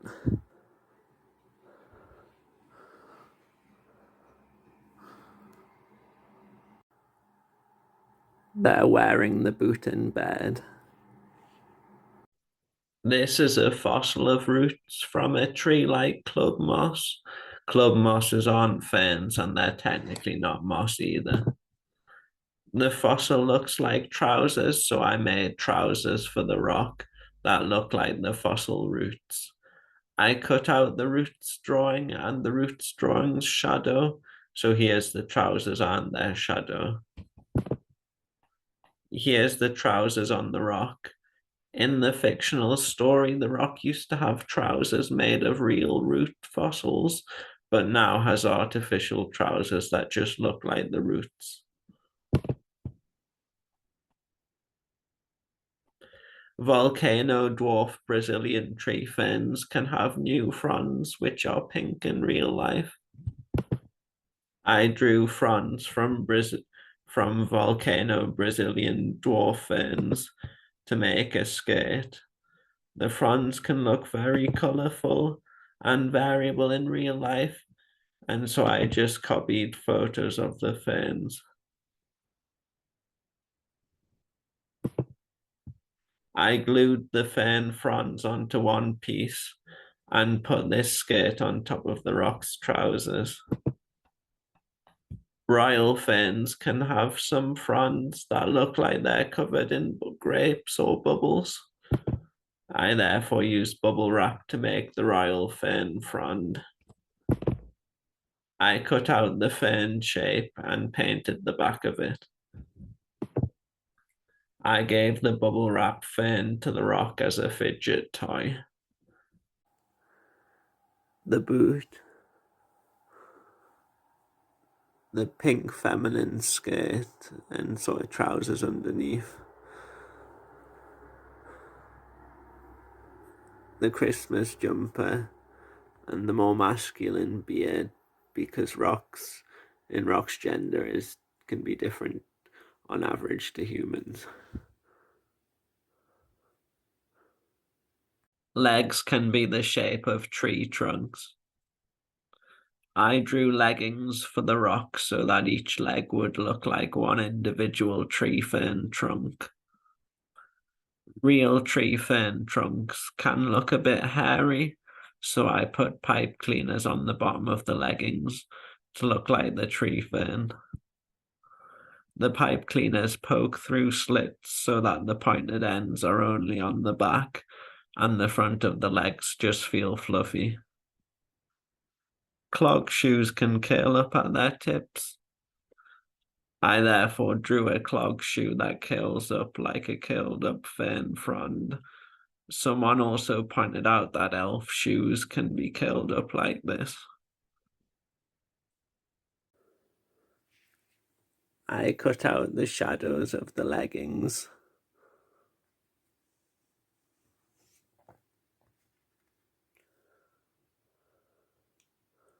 And the shadows of the clogs.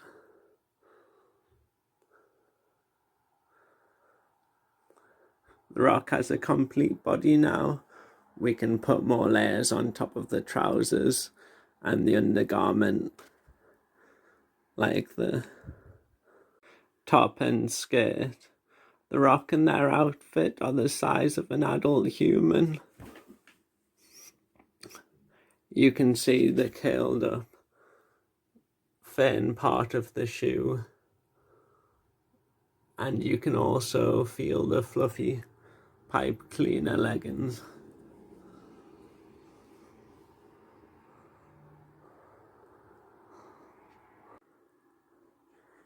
The jumper can then go on top. All the clothes can be worn at once, and so the rock and all the clothes are like one single artwork.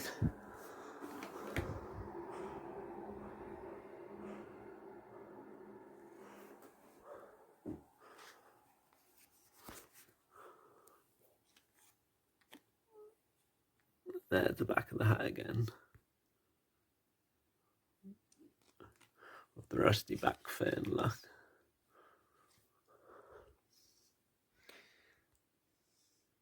The fidget toy.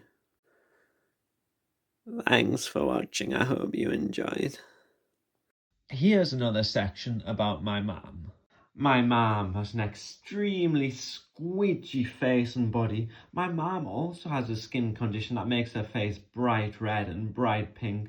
With autism, I really like the colour pink and squidgy things. It's a sensory thing, and that's why I love earthworms and my mum so much. They're both pink and squidgy. I love them for the same reason. When cuddling my mum, I want to squeeze my mum until her eyes pop out. I say to my mum, I'm going to very gradually squeeze you harder and harder. So tell me if this starts to very slightly hurt, so I can stop before it gets any worse and hurts properly. No matter how hard I squeeze, it never actually hurts my mum at all, even though I'm squeezing her as hard as is humanly possible for me. She's so squidgy that it does not even affect her, and instead it ends up hurting me a lot because I'm exerting myself so much trying to squeeze her. Because of my medication, my levels of the hormone prolactin are too high. Prolactin has similar effects to oxytocin. Oxytocin can make you more empathetic, generous, and give you more warm, fuzzy feelings. I'm really worried if I reduce my medication and my prolactin level comes down, then I won't be as empathetic and generous. And I hope I don't get any less warm, fuzzy feelings. If I don't get as many warm, fuzzy feelings, I may find things less cute. I may feel less loving and affectionate, and I may want to cuddle things or people like my mom less. I may find my mom less cute as I find my mom really cute in an innocent way, like I would a dog. I also don't want to be any less sweet or cute, but my family all say that reducing my medication should not have any effect on my personality and should not make a difference if my prolactin levels come down. I love playing with Mum's squidgy loose arm fat gets called bingo wings, and my mum is like a cute little gliding squirrel. I want to stretch my mum's arm fat out like dough and roll it with a rolling pin and cook her and gobble her up. My mum is like a gelatinous blob that changes shape when you squeeze her. You can manipulate her and she molds to you when you hug and squeeze her. She's very malleable and even ductile, as you could probably shape her into a wire. She's like a fidget toy, and she's my favourite sensory toy. They're adorable and give me a warm, fuzzy feeling, like when seeing a cute, friendly dog. If I reduce my antipsychotic, then my hormone prolactin may no longer be raised as much. Prolactin makes parents more caring and look after their babies. I don't have kids, but I want to be caring to tiny creatures like worms and be caring towards my friends and family and help them and look after them. I have a really strong, cute response, and I even find worms and mites really cute. What if I no longer find things as cute? Women can still be very caring even if they don't have high prolactin, and they may become therapists or nurses to help people because of maternal instincts. But I'm a man. If I don't have high prolactin levels, will I not be as caring and compassionate and not have as strong maternal instincts or not find things as cute? Why are most therapists and nurses women? Will I be less caring because I'm a man? While I have no intentions of ever working with children, primary school teachers are also nearly all women. Although I want to be caring towards tiny creatures, friends, family, and people in general, and not necessarily kids because I don't have any children, I feel like if I have strong maternal instincts, it will make me more caring towards people and animals in general. I cared for my grandma with Alzheimer's 30 hours a week, and I never got any money or paid for that. But when I was my grandma's carer, I had high prolactin. I won't have high prolactin anymore. I feel a lot of shame and guilt just for being a man, and I worry I'm a bad person. Let's peel back my man's flesh. So the first thing we're going to have a look at is the adipocytes, which are fat cells in the bingo wings. So these are look like little yellow round balls, and these are the cells, and they have like a black dot to the side of them, which are the nucleus. Next, we're going to move on to the rolling pin, which is made of wood. And inside the rolling pin, you have little tunnels made by woodworms, which are insect larvae. So the little woodworms burrow into the wood and they'll have their tunnels.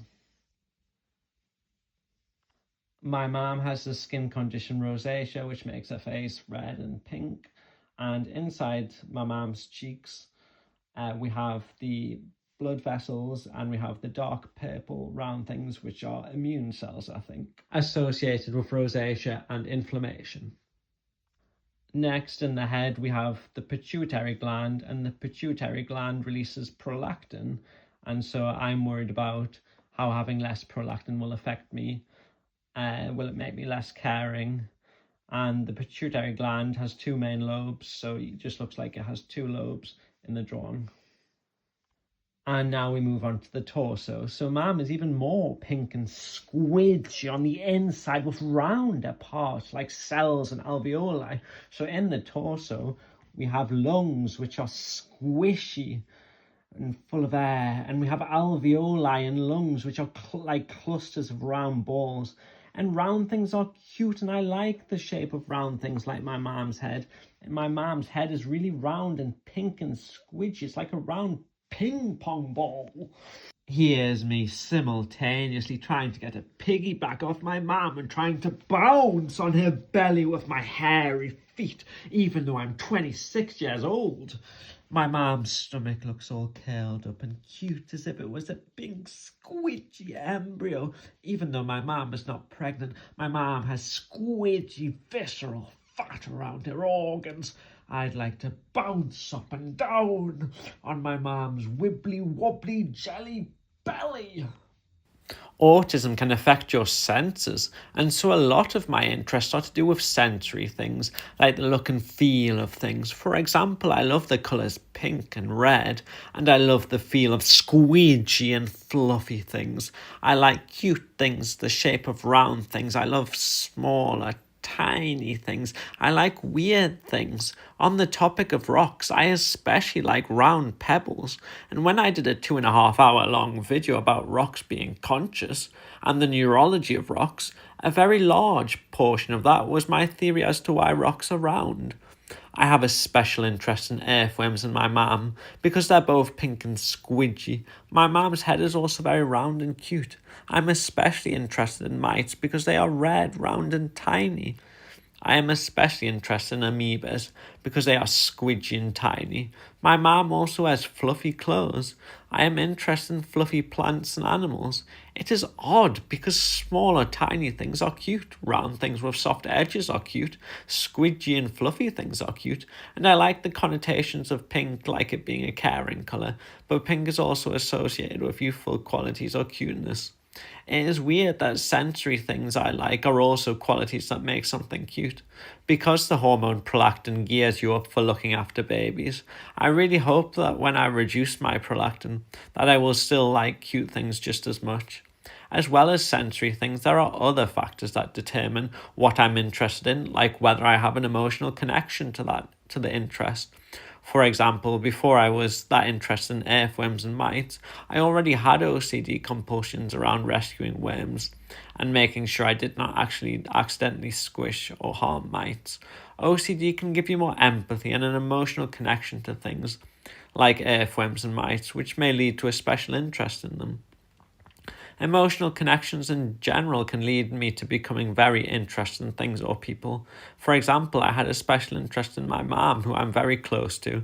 I feel an emotional connection to parasites because with OCD, I feel like I'm a bad person and I feel a lot of shame and guilt. I feel like how a parasite may feel, feeling like a bad person, and therefore relating to parasites gives me a strong emotional connections to parasites.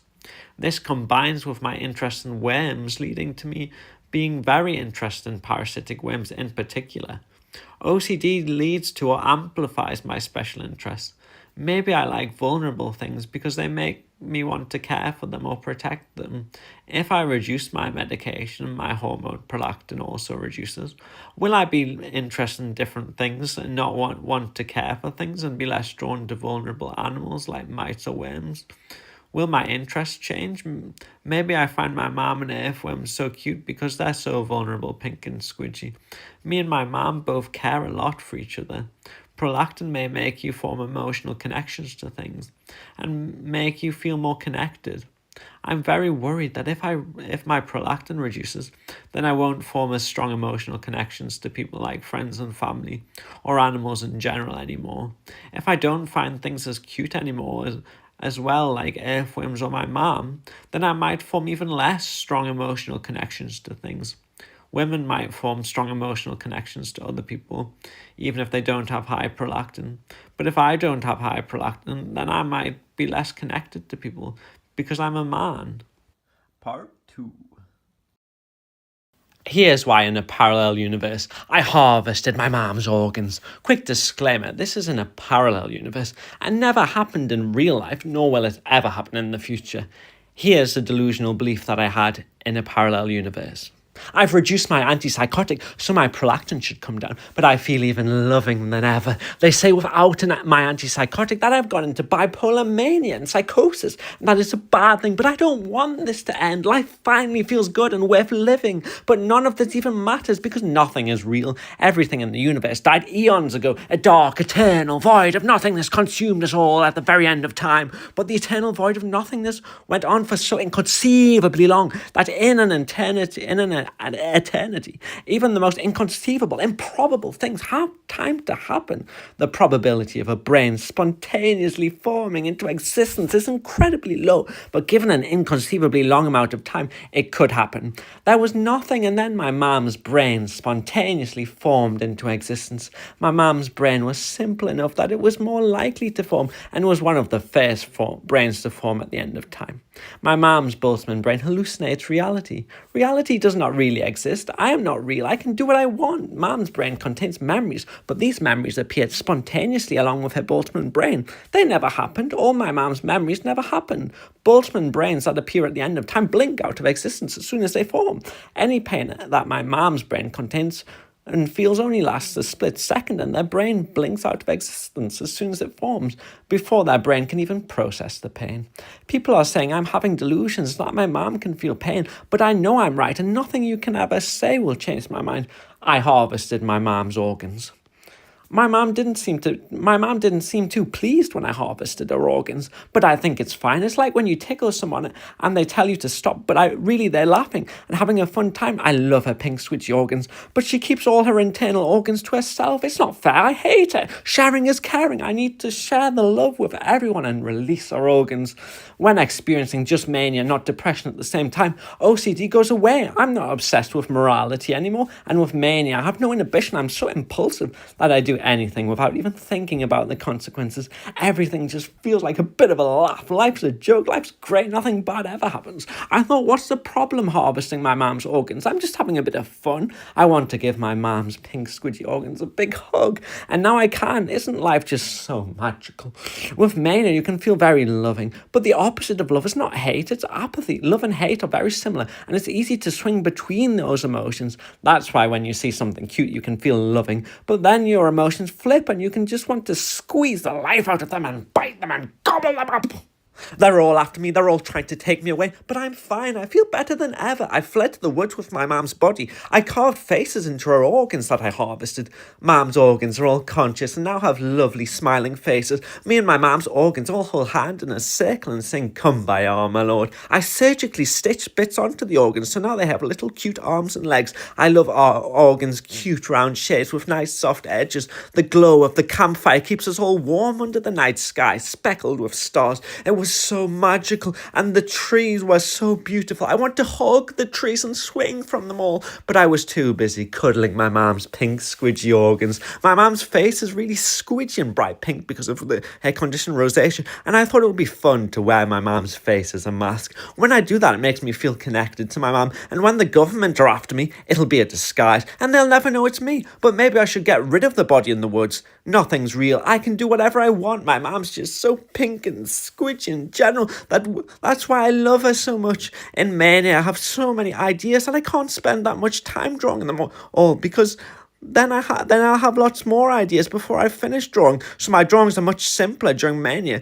so that I can do more drawings because I have more ideas. Disclaimer, I'm not actually in mania at the moment, and this part of the video is not real. It just takes place in a parallel universe. In real life, skeletons are covered in membranes called periostea that are pink like mam. Although the membranes on skeletons are actually pink, how plausible is the rest of this story happening in the real world? The events that happened in this parallel universe is pretty much impossible in the real world. Autism can affect your senses, just like how some people are sensitive to light or sound. I'm hypersensitive to pain. I'm extremely sensitive to pain and gore. I get really worried even when I get a little cut. This also means if another person gets a tiny cut, it affects me a lot as well. I can't watch any medical programs at all like Casualty or Holby City because I'm so sensitive to pain and gore. I find it really hard to tolerate and have a very strong reaction to it. This means it would be extremely unlikely that I would ever inflict any gory violence upon anyone. I find it hard to watch programs with any emotional pain in either, and I can only watch comedies. If people are struggling with their mental health, I like to chat to them and help them a lot with that, but for some reason I find watching most programs too distressing. When you're helping other people with their mental health, it's different because I want to help them. But with TV, I find it very hard to even be bothered to watch any TV at all, and the only reason I watch TV is because it temporarily relaxes you. Except for when you're really bad and nothing can relax you. So if I watched more distressing programs, it would not serve any purpose because it would not relax me. Because I'm interested in animals and biology, I used to actually have a special interest in animal anatomy.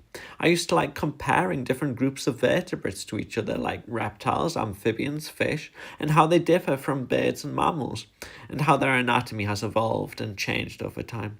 I like invertebrate anatomy as well, like how octopuses have blue blood, 3 hearts, and 9 brains, although that is a bit of a simplification.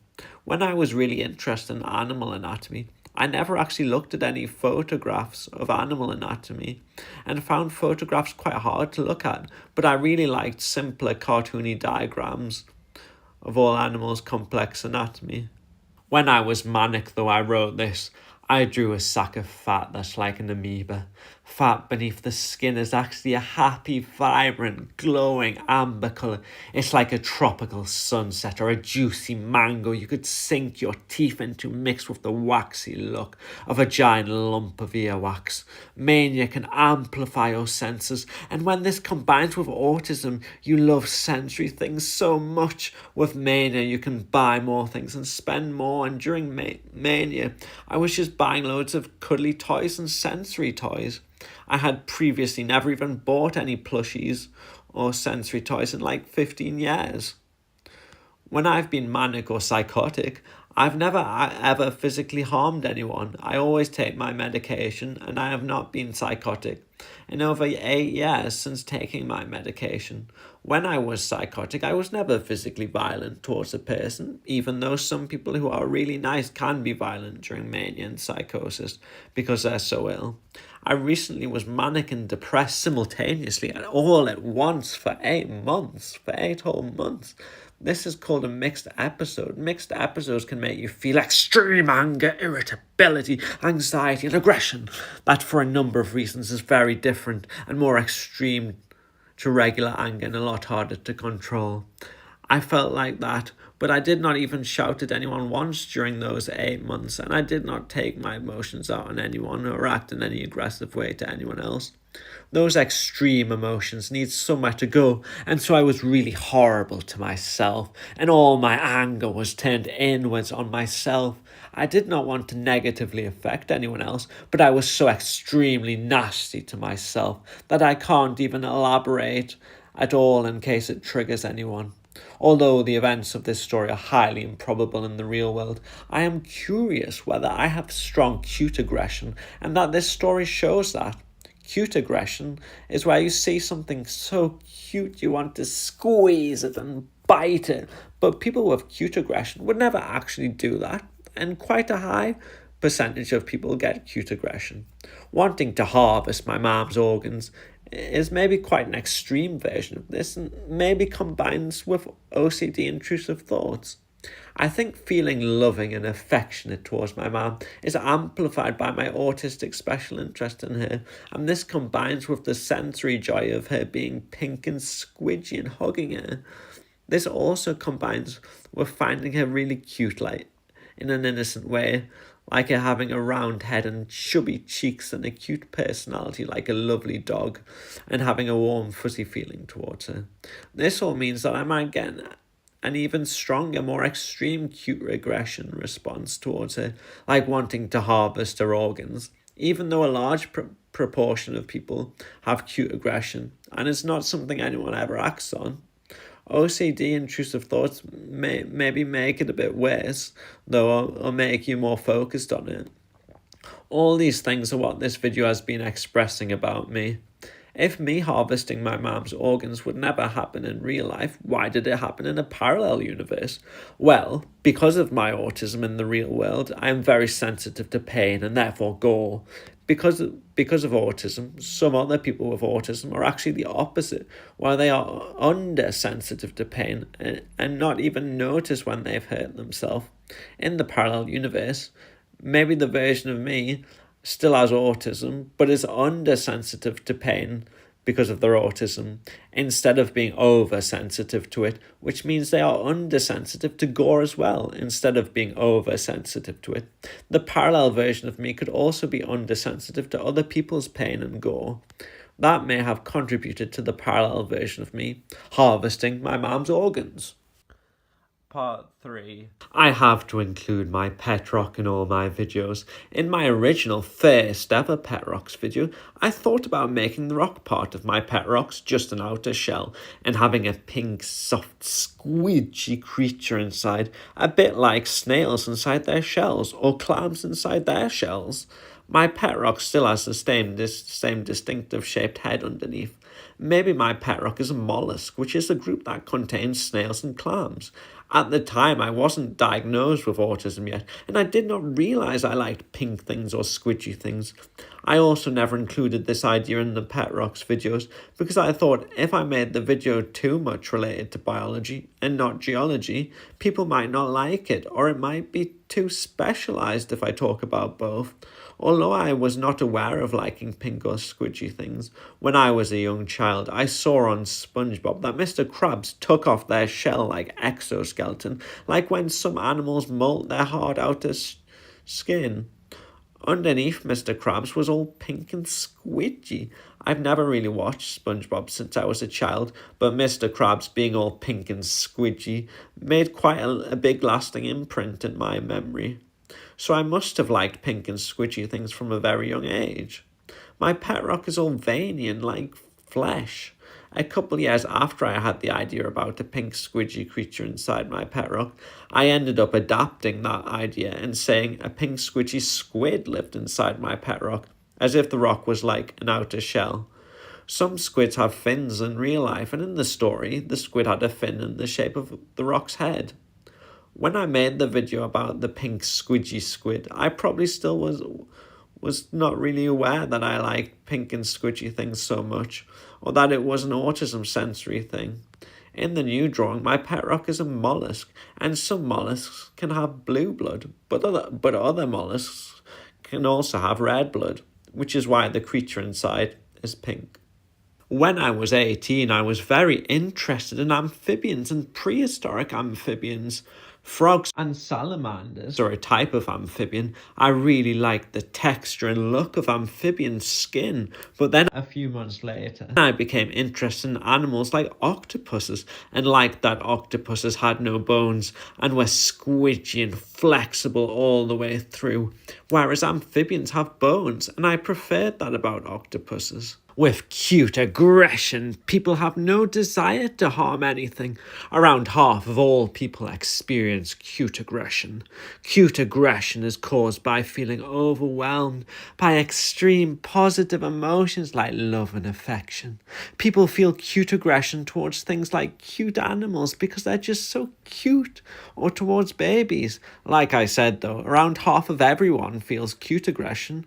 Cute things with round heads or chubby cheeks can cause cute aggression, as these characteristics make things cute.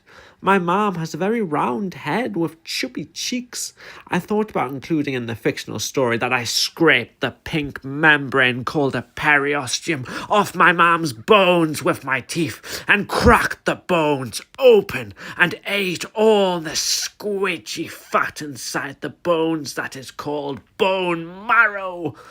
The only time cute aggression could be dangerous is if a young child feels cute aggression towards a tiny pet like a hamster, and the child is too young to understand that squeezing a tiny animal too hard could hurt it. Earthworms are also pink and squidgy, and I find earthworms really cute. I rescue earthworms off the sidewalk and put them on the grass so they don't get stood on or dry out. I understand earthworms are very delicate, so I am very careful to be as gentle as possible, and I don't stop to play with the earthworms or stroke them. I just put the earthworms on the grass, even though part of me would like a giant earthworm to squeeze, stretch and play with. My favourite colour combination is pink and yellow, and I love that my mum's face is bright pink due to her skin condition rosacea, but that all my mum's fat inside her body is yellow. So inside and out, my mum is both pink and yellow. All the yellow visceral fat is around my mum's pink organs like her stomach. My favourite colour combination, pink and yellow. Cute aggression is caused by extreme, intense, positive emotions and that are really overwhelming, but the hormone oxytocin may be involved in cute aggression and finding things cute. The medication I take gives me higher levels of the hormone prolactin, which is similar to oxytocin. My prolactin is too high, and I have to reduce my medication so my prolactin level will reduce.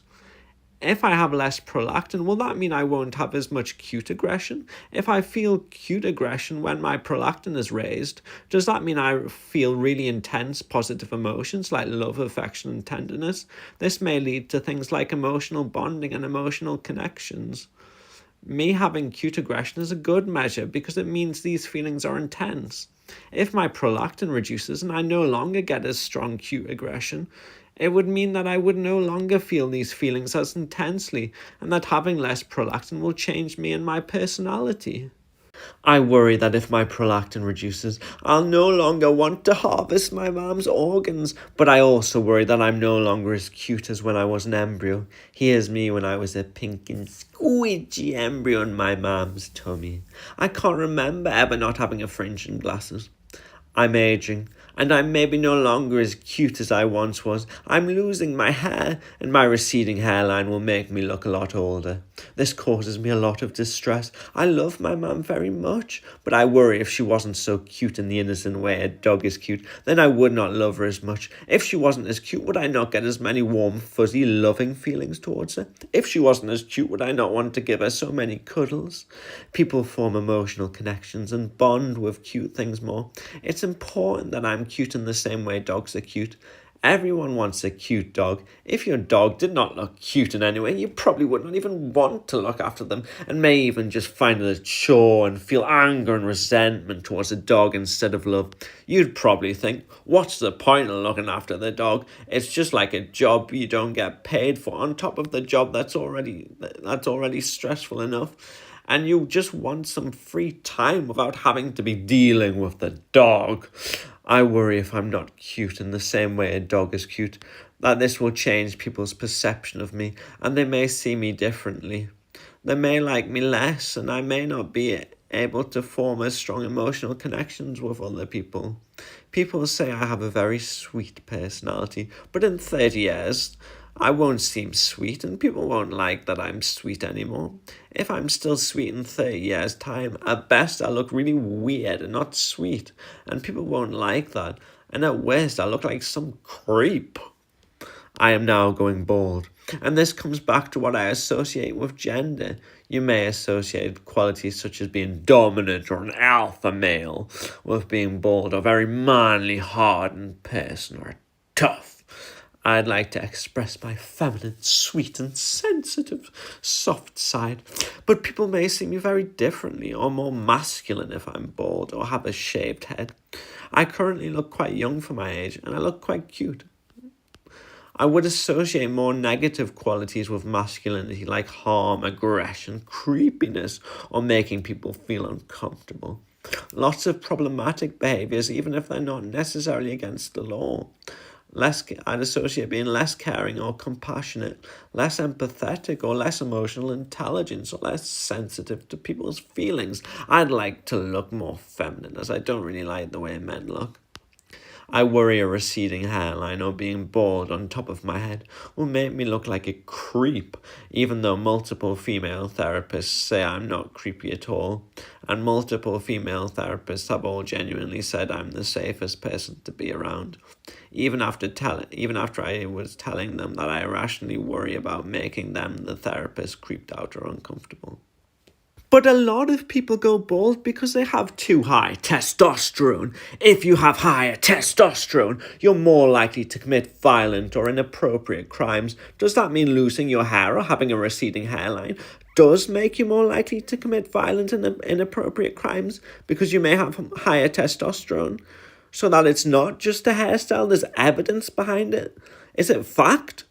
Even though I don't think I would ever commit those types of crimes, people might look at me as if I'm the sort of person that would, or that they have to be very cautious around me, like I'm a creep. Would I look threatening in an inappropriate way? But if I shave my head, will I just look like a skinhead Nazi instead? Which would obviously be really bad as well. I want to peel back the pink membrane of my mom's bones called a periosteum. I want to then crack open the bones and feast upon the squidgy, fatty, yellow bone marrow. Pink and yellow, my favourite colour combination. The bone marrow is like a squidgy amoeba. I carve patterns into the bone marrow with my teeth as I devour it. My sharp canines slice through the fat, leaving the markings of a face engraved into the bone marrow. I could sculpt the fat so it had arms and legs like a biological work of art, leaving a person-shaped lump of fatty bone marrow. I like to think of the bone marrow as a little person who's conscious. My family would describe me as a very gentle person. If you have high prolactin, it can reduce your testosterone. I can grow a beard in a day and should win an award for how hairy my chest is, but I worry if I reduce my medication and my prolactin therefore reduces along with it. Will my testosterone go up, and will that make me more aggressive and less gentle? Even when I'm severely ill, I never ever shout at anyone, and I don't take my emotions out on anyone. It is really important that I am a gentle person. Even if my testosterone goes up, I might not ever be violent. Even if I'm still not violent, though, I don't want to seem aggressive at all. I don't want to speak aggressively or have aggressive mannerisms. Some people might never be violent, but they may still want to hit someone, even if they would not act on it. Even when I'm not very well, I still never feel like I want to hit anyone. If my prolactin goes down and my testosterone goes up, will I want to hit someone, even if I know I would never act on it? I don't want to be aggressive at all, even if it's just in my head. And I want to stay very gentle. Cute aggression where you want to squeeze and bite things is different. It's not like real aggression. Cute aggression is the only type of aggression that I don't mind having, as it means I love my mum a lot. I don't mind feeling like I want to scrape off the pink membrane on my mum's bones with my teeth and then crack open her bones and eat the little squidgy bone marrow person inside. Like I said, cute aggression is different from actual aggression. But I wouldn't want to feel any more cute aggression than I already do if my testosterone increases. On the flip side, I would also not like to feel any less cute aggression if my prolactin reduces, because cute aggression means I have a strong cute response. My OCD combines with perfectionism. I have to be the perfect person. I can't even be 1% less perfect, or I'm not good enough. I have to be the nicest, most caring, kind, empathetic, compassionate person. I have to be the gentlest person ever. I have to be the sweetest, cutest person. It's all or nothing thinking. I'm either perfect or a terrible person, and I feel a lot of shame, guilt, and feel worthless. I'd like to apologise because my mum and dogs have absolutely lovely personalities. I love my mum and dogs because they have lovely personalities, not just because they're really cute. But if my mum or dogs were not cute, would people feel 1% less loving towards them and like them 1% less? If I lose my hair, people might feel 5% less loving towards me or like me 5% less. If you're watching this and you're bald, I'm sure people like you just the way you are. But I hold myself to much higher impossible standards, and I will only take perfection. Part 4. The evil version of me plays table tennis with my mom's head. My mom's head is all round and cute like a little ping pong ball. I call my mom Ping Pong Head. It's a term of affection. It gives me cute aggression because round things are cute and I like round things. The evil version of me travels the multiverse. In one universe, they eat my mom's eye on a skewer. In another universe they put my mom in a blender until she's a lovely pink gooey slop, and they then drink a cup of it. Cute aggression is caused by extreme loving feeling. I love pink and squidgy things. I love thick, oozy liquids that love, joy and comfort caused by the sensory stimuli increase the cute aggression because they make me feel loving and joy. Mom's pink blended body would be like angel delight. I love the sensory look and texture of slop. That's the same sensory reason I love amoebas. And the evil version of me would love to feel the pink viscous slop in their mouth. The evil version of me will travel to yet another parallel universe, where in this one they will shrink my mom's head down so she's all cute and tiny and fits in their pocket. My mom now has a shrunken head. Things so tiny they can fit in your pocket are adorable.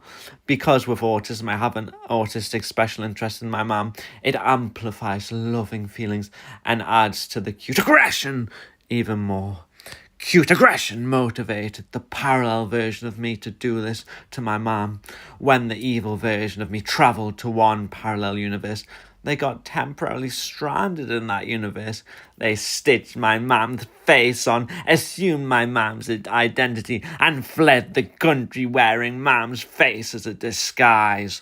With OCD, you can get intrusive thoughts, and these are intrusive because they go against your values and are the opposite of who you are. Some intrusive thoughts can be very distressing. For example, I worry that I might creep someone out or make them uncomfortable, and that is a very distressing thought, which seems like something I should not joke about and doesn't seem funny. Because these thoughts cause me so much distress, I'm the last person to ever act on them. I get lots of other intrusive thoughts, and I find some of these other intrusive thoughts funny, like playing with my mom's head as a ping pong ball. I find this funny because it's not something I'd ever do. Sometimes my sense of humour revolves around intrusive thoughts, where because me, my mom and sister are all so comfortable around each other, I can say violent intrusive thoughts, like pretending to kick a family member up the backside when they bend over. However, I would never make this kind of jokes with someone who is not my family, as that may make them feel uncomfortable or threatened. So intrusive thoughts amplify my cute aggression, and my sense of humour around intrusive thoughts amplifies the cute aggression even more. There are other versions of me from different parallel universes in the multiverse as well. One version of me has to compulsively act feminine. This version of me became bald, and this next part takes place from the feminine version of me's perspective when they became bald. Here's how I turned orange and no-scoped a pigeon. So I had rosacea and turned pink, but then I had liver problems and turned yellow. The liver problems got a bit better, so I was not as yellow, but I was still red with rosacea. So I became orange, a mix between red and yellow. I was now nearly bald. I was still in a mixed episode with psychosis. I had empathy for the earthworms because of my autism, and attributed human characteristics to worms because of my autism.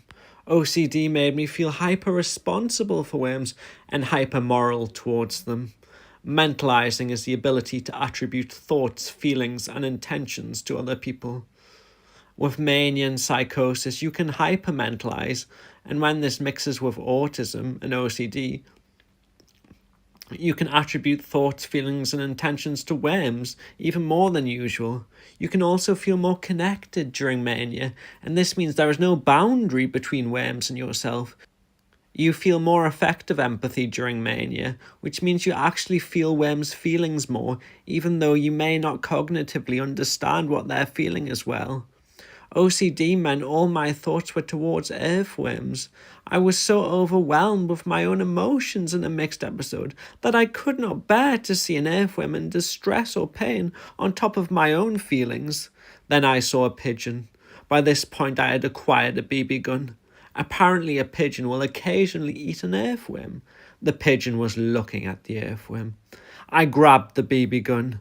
Oxytocin, a hormone involved with looking after babies, can make you act loving towards your baby, but they can also make you more aggressive to anything that threatens your baby.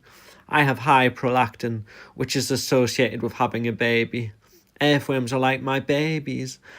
I wonder if prolactin makes you more aggressive towards anything that threatens your baby. The pigeon was threatening the worm. It had been a very hot and dry summer. There had been no earthworms around.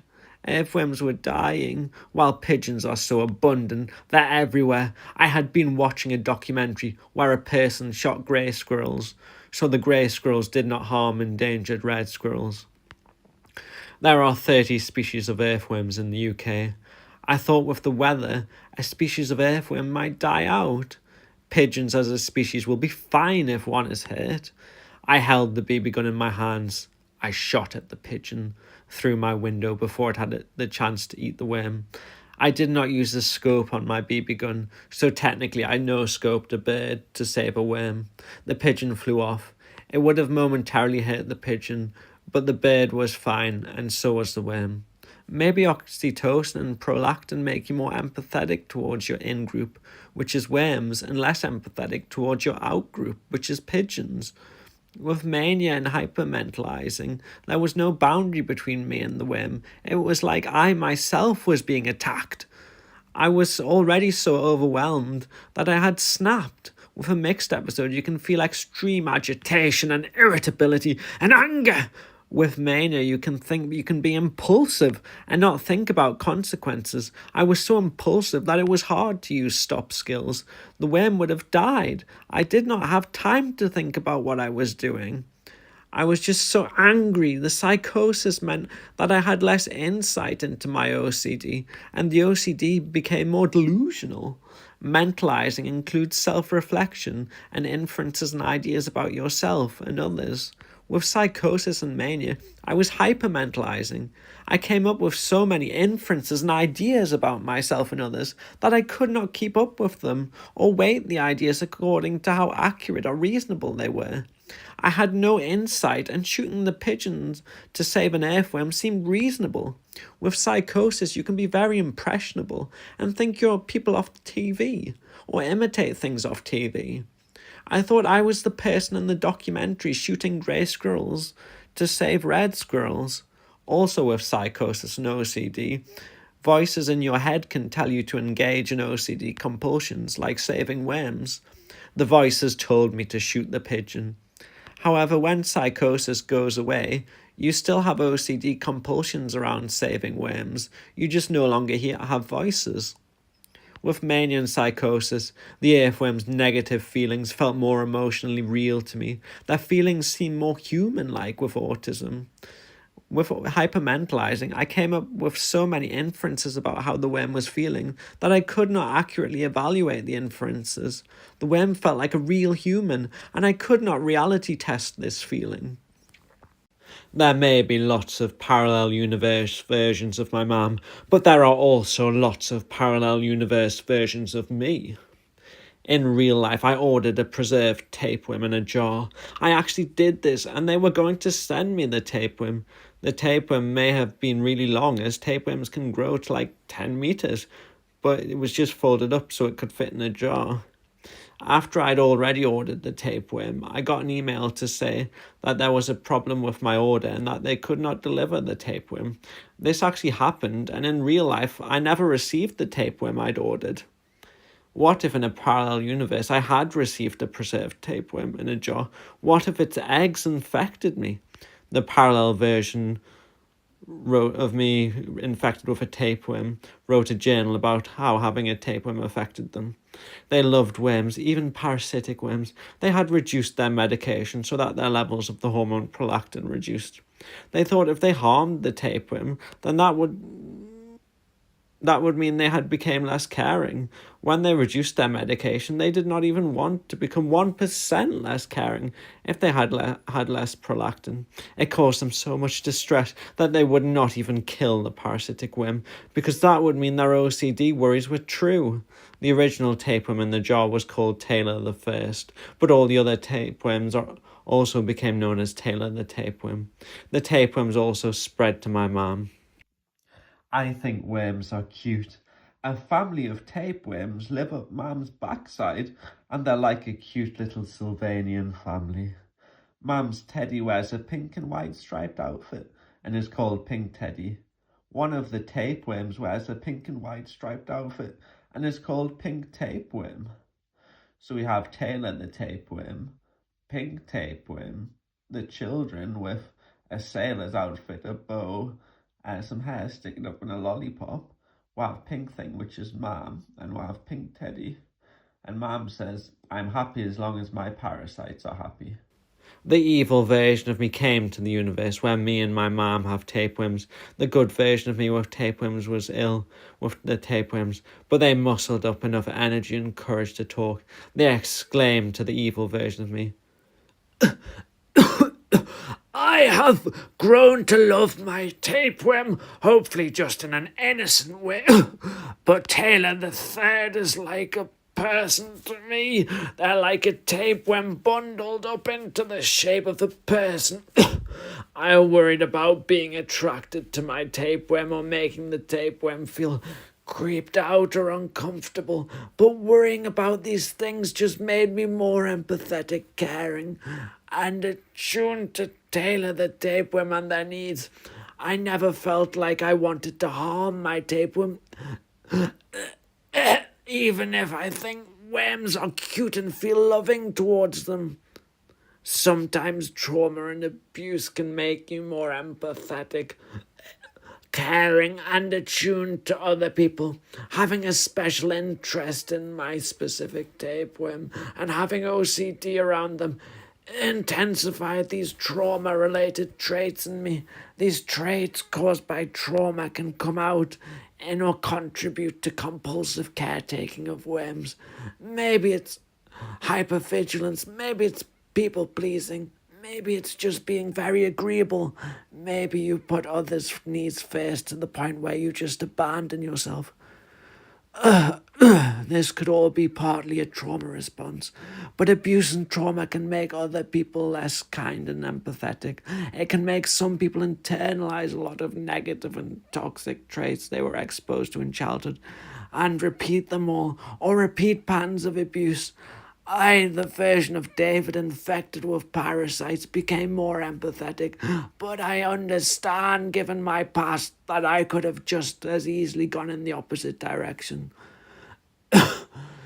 You, the version of David trying to kill my mom, have obviously gone in the opposite direction to me, but then that just proves how easy it could have been to go in the opposite direction. Like everyone else, you are just a product of your genes and environment. No one is really to blame for anything. People sometimes have to be punished to prevent future crime, but I don't think anyone just deserves to suffer for the sake of suffering. You're a bad version of me, but I could not harm my tapeworm, and I cannot harm you either. I will try and stand in front of my mom and shield her, but there's no way I can stop you. The evil version of me laughed. Well then, I have already won. You know, some psychopaths can genuinely still find cute things comforting in real life, but I don't have very much empathy, so I won't feel any guilt or remorse when I act on my cute aggression and kill Mom. Nothing you do can stop me. This version of Mom is basically already dead. Then another parallel version of me entered this universe. It was the bold, feminine version of me. They shouted, "That worm is dependent on my mom. If mom dies, the worm dies along with them. No one kills worms." I shot a pigeon. "I've come too far to stop now." The bold version of me shot the evil version of me. This version of my mom had been saved. Section about licking rocks. There are various ways actual geologists use to identify rocks and minerals. One real way they do this is licking rocks and minerals. Rocks may not actually be conscious, but the part about licking rocks is true. So even if rocks are not conscious, this story is still grounded in reality. In real life, geologists genuinely go around licking rocks to try and identify what rock they are. How would you feel if a humongous giant picked you up and licked you with a tongue nearly as big as your whole body? You're a rock, you can't move, you can't talk. It's as if you're paralyzed by fear, like in sleep paralysis, where you're trying to scream as loud as you can, but nothing can come out, and you have no mouth. You want people to come get you, but you can't ask for help. You have to just lay back and take it. You feel trapped in your body, claustrophobic and numb almost. You heave and you hoe, exerting all the effort you can, but you still can't move a millimeter. You push and give it all you can give, nothing. If a human came up to another human and licked them and started stroking them, one of the humans would feel scared, threatened, creeped out, uncomfortable. If a dog came up to a human and started licking them, the human may not mind, or if a human came up to a dog and started stroking the dog might not mind. It's different because dogs are a different species to humans. The dogs are just happy to see you and doesn't know any better. Why would a dog be attracted to a human? There's nothing weird or inappropriate going on when a dog licks a human or when a human strokes a dog. Rocks are even more different to humans than humans are to dogs. Would the rock being licked feel really scared and uncomfortable or in distress like if a human licked another human? Or would the rock feel different enough to the human that they would think, well, a human's obviously not attracted to me, so there's nothing weird going on. It's just like when a dog licks you. But rocks don't know that humans identify rocks by licking them. How would the rock know the human's intent? The rock would feel confused, startled, and shocked. They wouldn't know what was happening to them. How would the rock know the human had no intention of being inappropriate? The rock wouldn't know, so to the rock it's just as bad. The rock wouldn't know how to make sense of it all, and the uncertainty of not knowing if someone is a threat is what makes people creepy. A geologist's bristly beard would rub up against the rock. The coarse hairs tickle you, the rock, and make you itch, but you have no hand to scratch yourself. It adds to the uncomfort. It may be over quick, but it felt much longer than it was. You have no mouth or arms. You can never say you wanted this. A geologist can never get your consent. You are left feeling dirty, covered in thick strands of syrupy saliva. Rocks get covered in mud. Animals poo on rocks. Animals like tortoises or shelled animals get dropped from a height to be cracked open as pieces of their fragmented body shatter all over the rock and their guts splatter all over you, the rock. You are left there, no one to clean you up, forced to smell and look up at the guts on you. You don't get used to it, and it's mentally exhausting as you're constantly aware of it. If rocks get pooped on and all this happens to rocks, what difference does a bit of saliva make to rock? Well, birds poo on humans too. Humans can get covered in mud, just like mud oozes over rocks, coating them with a horrible layer that they can never wipe off, and it dries into a thin crust that irritates you, the rock. It feels disgusting. Birds poo on humans, especially historically before humans started spending time indoors, or before humans started wearing big coats to protect and shield their skin from the splatter. If humans had to put up with all that, does that mean what difference does it make? A bit of saliva make on top of that? And the answer is being licked would still make a big impact. And saliva on top of that would still add to the never ending onslaught of the environment. Imagine if the rock had autism on top of that and had to deal with the overwhelming sensory world. The saliva from being licked could tip you into a meltdown. They just want to seek a moment of refuge in the hopes of finally feeling regulated, and then they are licked. They feel constant anxiety and overwhelm, which leads to them feeling irritated. They can't live like this anymore. They just want their nervous system to calm down. They can't move, though. They can't withdraw from the situation. They can't speak either. How can they ever communicate their needs? They just have to lay there in their misery. To them, everything is pointless and hopeless. They can't do anything about the situation. They just have to endure their hardship without the hope of it ever ending. Nothing they do ever matters, and they can't feel any joy, pride, or fulfillment from helping other rocks. They can't talk or move. What quality of life is that? When other rocks are defecated on or licked by geologists, the rocks can't support each other. They feel alone and isolated in their trauma. They can never tell another rock. They can never even express how they're feeling. They can't change their facial expression. Not being able to express other emotions means their emotions morph and come out as anger, but they can't even express that anger. The anger becomes internal and morphs again into self-directed shame and guilt that endures for the millions of years the rock is alive. They can't get up and watch TV. There is no distraction from their suffering, and there never will be, for what seems like a drawn out and dragged out eternity, when they can't get any enjoyment out of life, and all they experience is the remnants of the trauma from being licked. The boredom is agonizing, everything is internal, and the shame and guilt morph yet again, leading them to doubt themselves as they are enveloped in yet another layer, this one of insecurity and inadequacy. These emotions layers sit beneath the surface of the rock as the hard mud crusts over them, preventing any emotions coming out, leaving the shame and guilt to eat the rock up inside, and all the emotions fester up inside the rock, wanting some release. But the mud is so thick, overwhelming, and irritating. Their meltdowns are internal. They don't make a scene, they just shut down, where no one can even notice it or ever see their pain. They want to feel understood, but what human would ever give a rock the time of day? In their warped and distorted view of their trauma, at least the geologists licked them.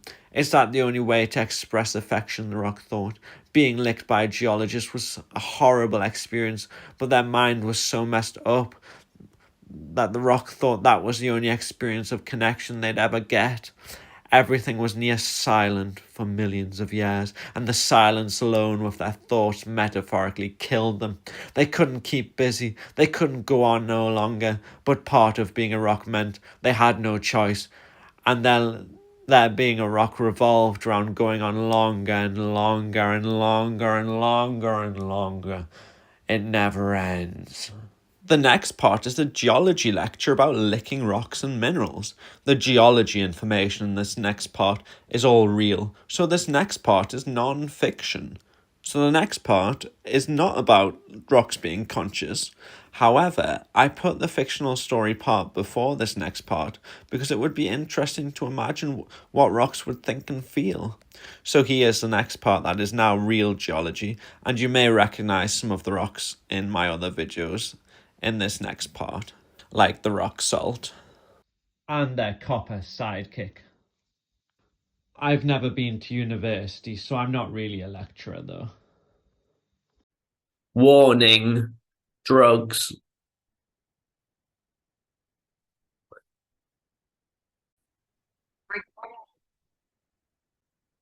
you see me all right?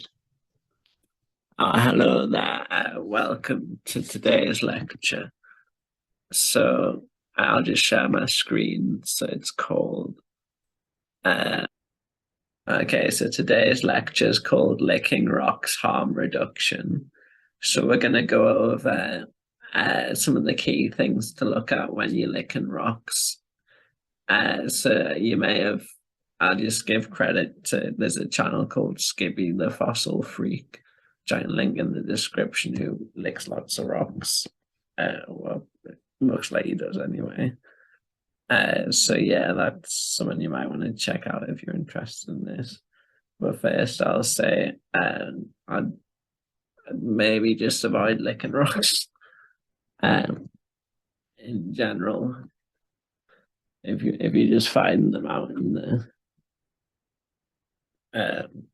just out in nature, although maybe I'm being too cautious.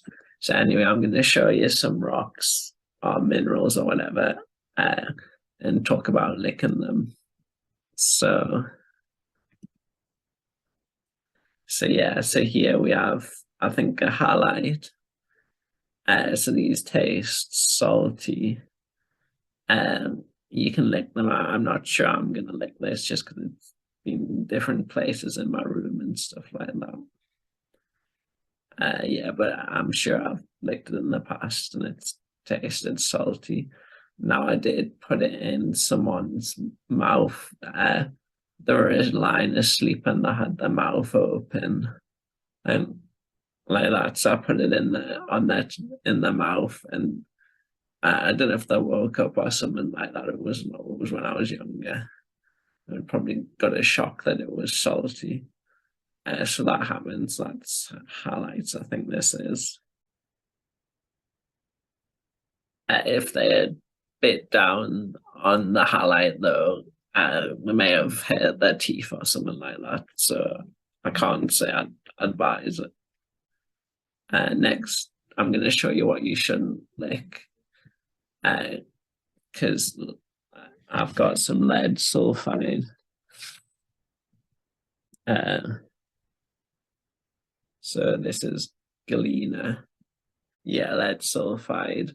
So basically, lead compounds can taste sweet. So I don't know if this tastes sweet, but it's lead is quite bad for you. So I would probably avoid licking galena. I might even just wash my hands after I've touched it, because yeah, I wouldn't lick that. I mean, yeah, might be a bad idea. So yeah,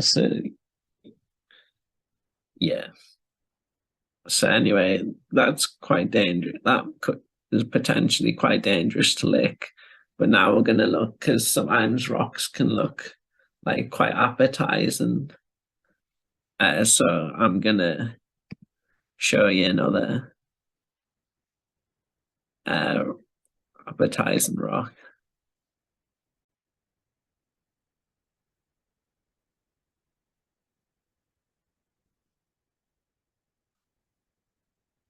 So back to the PowerPoint. So now this rock, you can see it's got like lichen on, and it looks, yeah. See, you might think, oh, lichen, it looks like breadcrumbs or like batter or like deep fried. So it might look quite tasty, the rocks. You might want to eat it. So you might think, oh, maybe I can get away with it, just licking the rock or something like that. And it might not be harmful, but actually you need to look closer, because if we do a closer inspection of the rock, I think there might be bird poo on it. So you definitely need to keep in mind stuff like this. So I wouldn't lick that. But yeah, the lichen does look like breadcrumbs or batter or deep fried on the rock. So yeah, it's maybe a similar color or whatever. But yeah, I would avoid that. Okay. Licking rocks may taste nice, and so chocolate chip rocks may taste even nicer. You know it may be rabbit poo, but the prospect of licking chocolate chip rocks is just so tantalizing. You can't resist it.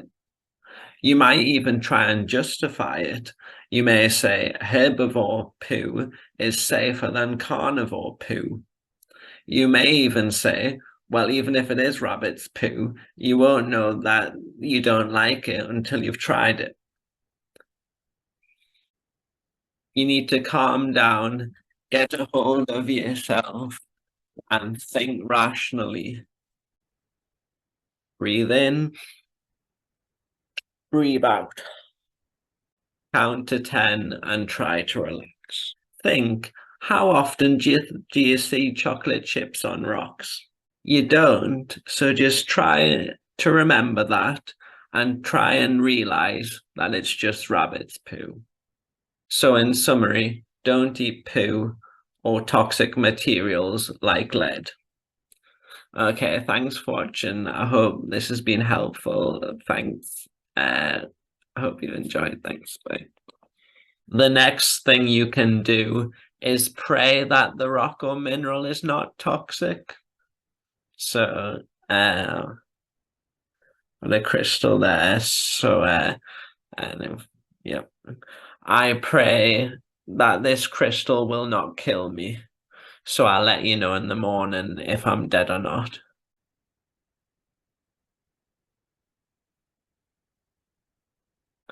Come to think about it, this crystal looks a bit like an MDMA crystal. Surely not, though. I mean, don't try this at home. Another thing is that if what you're licking is porous, it can stick to your tongue, and fossil bones can stick to your tongue. My jaw feels a bit funny. Another thing is that if there is a fresh igneous rock, it might be too hot and burn your tongue. I'm sorry if all this sounds common sense. The university is making me do this lecture. I think health and safety has gone too far, if I'm honest. I'm starting to get the itch to dance. I don't know why. Yeah, so another thing is that silt can taste gritty, whereas clay doesn't. Hang on, I just want to tell my rock person that I love them. I'll just go see them. I love you so much. Let's dance.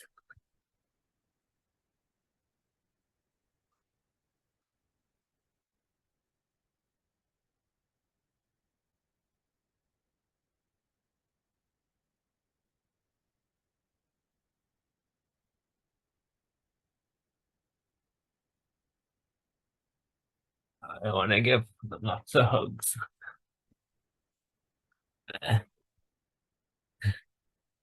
Little rock person. Oh, I really love this rock person.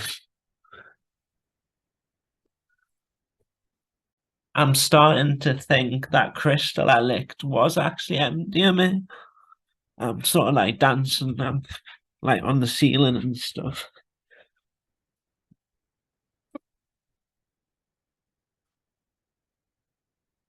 Yeah, so okay, thanks for watching. I hope you enjoyed, and I'll get back to uh just doing stuff, okay. Okay, right. See you in the next one. Just to let you know, it's morning and I'm not dead, but I feel really down after last night. I'm just thinking I don't really have any friends. I mean, my best friend's a rock, and even they don't talk to me. Look, you all right? See, they don't even reply. Anyway, back to the lecture. Ice can be considered a mineral if it forms naturally. So ice cubes may not be minerals because they don't form naturally. Chewing ice can be bad for your teeth and may be associated with an iron deficiency. Eating ice or inedible objects can come under the mental illness. Pica, or pica, however you pronounce it. So licking rocks isn't necessarily a sign of mental illness, as lots of geologists do this. I wouldn't ingest the rocks, though. Okay, so I hope the university will be happy with this lecture. Okay, thanks. If COVID cases are high, it is advisable to not lick rocks that lots of other people have licked. For example, large gatherings of rock lickers may spread COVID if many people lick the same rock. Now you may be thinking, what if you wash the rock first? Do not cover the rocks you're going to lick in hand sanitizer, though, as ingesting hand sanitizer may be bad for you. Copper can be antimicrobial. This rock is blue, which makes me think it may contain copper. I'm curious whether copper-containing rocks are safer to lick. I think the copper mineral malachite may be antibacterial, although I'm not a health professional, so bear that in mind. So it's editor me from the future, so just to let you know, don't lick the copper-containing malachite, it's poisonous, so you could wear a mask when licking rocks, although that might make things like a bit difficult.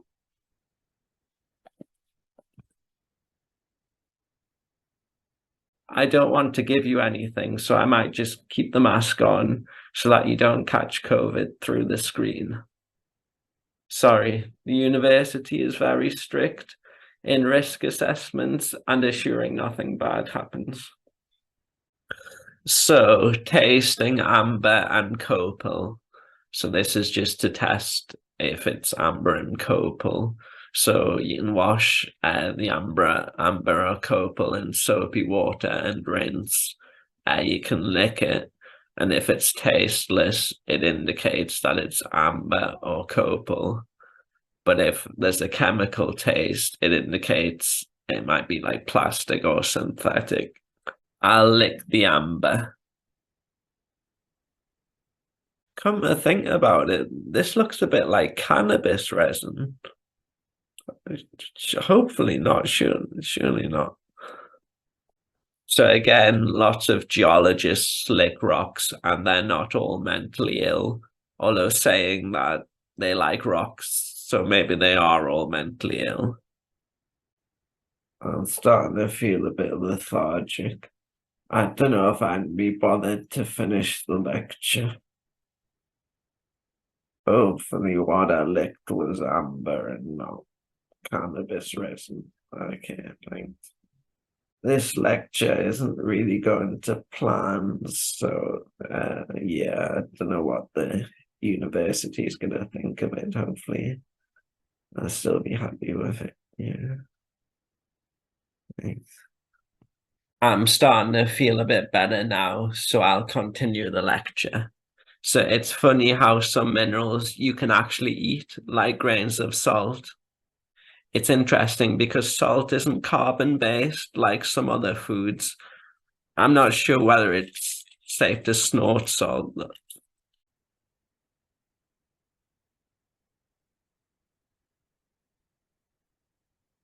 I wouldn't try this, it might sting.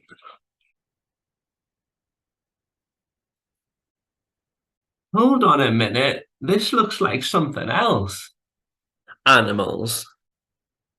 Geophagy or geophagy, however you pronounce it. So geophagy is the deliberate consumption of soil, dirt, or rocks, and geophagy has been seen in some mammals. So birds can have like stones in there. They can swallow stones and can like grind food. And these are called, the stones are called gastroliths, and crocodilians may also have gastroliths, or some crocodilians or whatever. So sand dollars, they're like sea urchins, but they can be like quite flat, and they can eat magnetite, and so that's magnetite's a mineral that contains iron, and they eat the magnetite to weigh them down to the seafloor. Well, that's what they think they may. That's what they think they may do. So it's funny because even teeth can contain minerals like apatite. So this is apatite, and so apatite is calcium phosphate. So animals like chitons scrape food off rocks and can have magnetite in their teeth to make them harder. I don't know what it is about these geology samples from the university, but they seem to be affecting me. It just seems to be ever since the geology department merged with the criminology department. I'll just have to read the labels. Anyway, here's another geology related thing you can consume. So, calcium carbonate. So the mineral forms of calcium carbonate are calcite and aragonite. And calcium carbonate is also found in antacids, which neutralize stomach acid. So calcium carbonate's actually what limestone's made out of. I don't know whether taking a bite out of something like limestone is safe, though. And chalk is also made of calcium carbonate. However, drawing chalk isn't always made of chalk, and I can't advise eating chalk either. I think this is an antacid tablet. I mean, it's got acid written on it, so it must be an antacid tablet. Okay, I've took it. Hopefully it's not the drug acid. So we've talked about licking rocks, but what about licking molten rock? Warning, do not lick lava or magma. They're hot. So yeah, so lava and magma can be quite hot, so don't lick them, you might. Yeah. The university asked if I could include this slide, so we have a field trip to a volcano, so I guess this is important. Hang on, I'll be back in a second.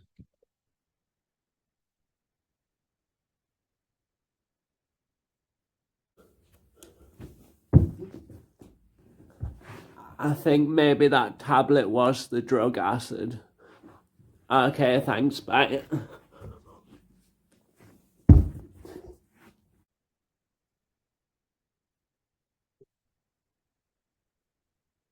Right, where were we? Ah, yeah, the magma slide. Now, magma is below the Earth's surface, so I don't know how anyone would reach magma to lick it, but the university's been overcautious ever since the alleged accident. Apparently, one of the university's students climbed into a volcano's magma chamber in order to lick magma. Now, this report was never substantiated, and I don't know if that's even possible, but the university has been very strict in their risk assessments ever since. Hence the big warning on this slide. Now, apparently, the student didn't realize magma was hot, and they were just wearing shorts and a t-shirt, and so didn't notice the heat. I would advise, though, that you just don't go near lava and magma or magma chambers. I would very strongly advise that. Now, I know since the merger of departments, the criminology students share some modules with the geology students. So this part is for the criminology students. So lithium is used to treat bipolar and is a mood stabilizer. Naturally occurring lithium in drinking water may be associated with lower suicide rates, and lithium in drinking water may also reduce crime rate. Now, it is also worth noting, don't lick anything with mercury or arsenic in, and uranium is radioactive, and some minerals can contain uranium.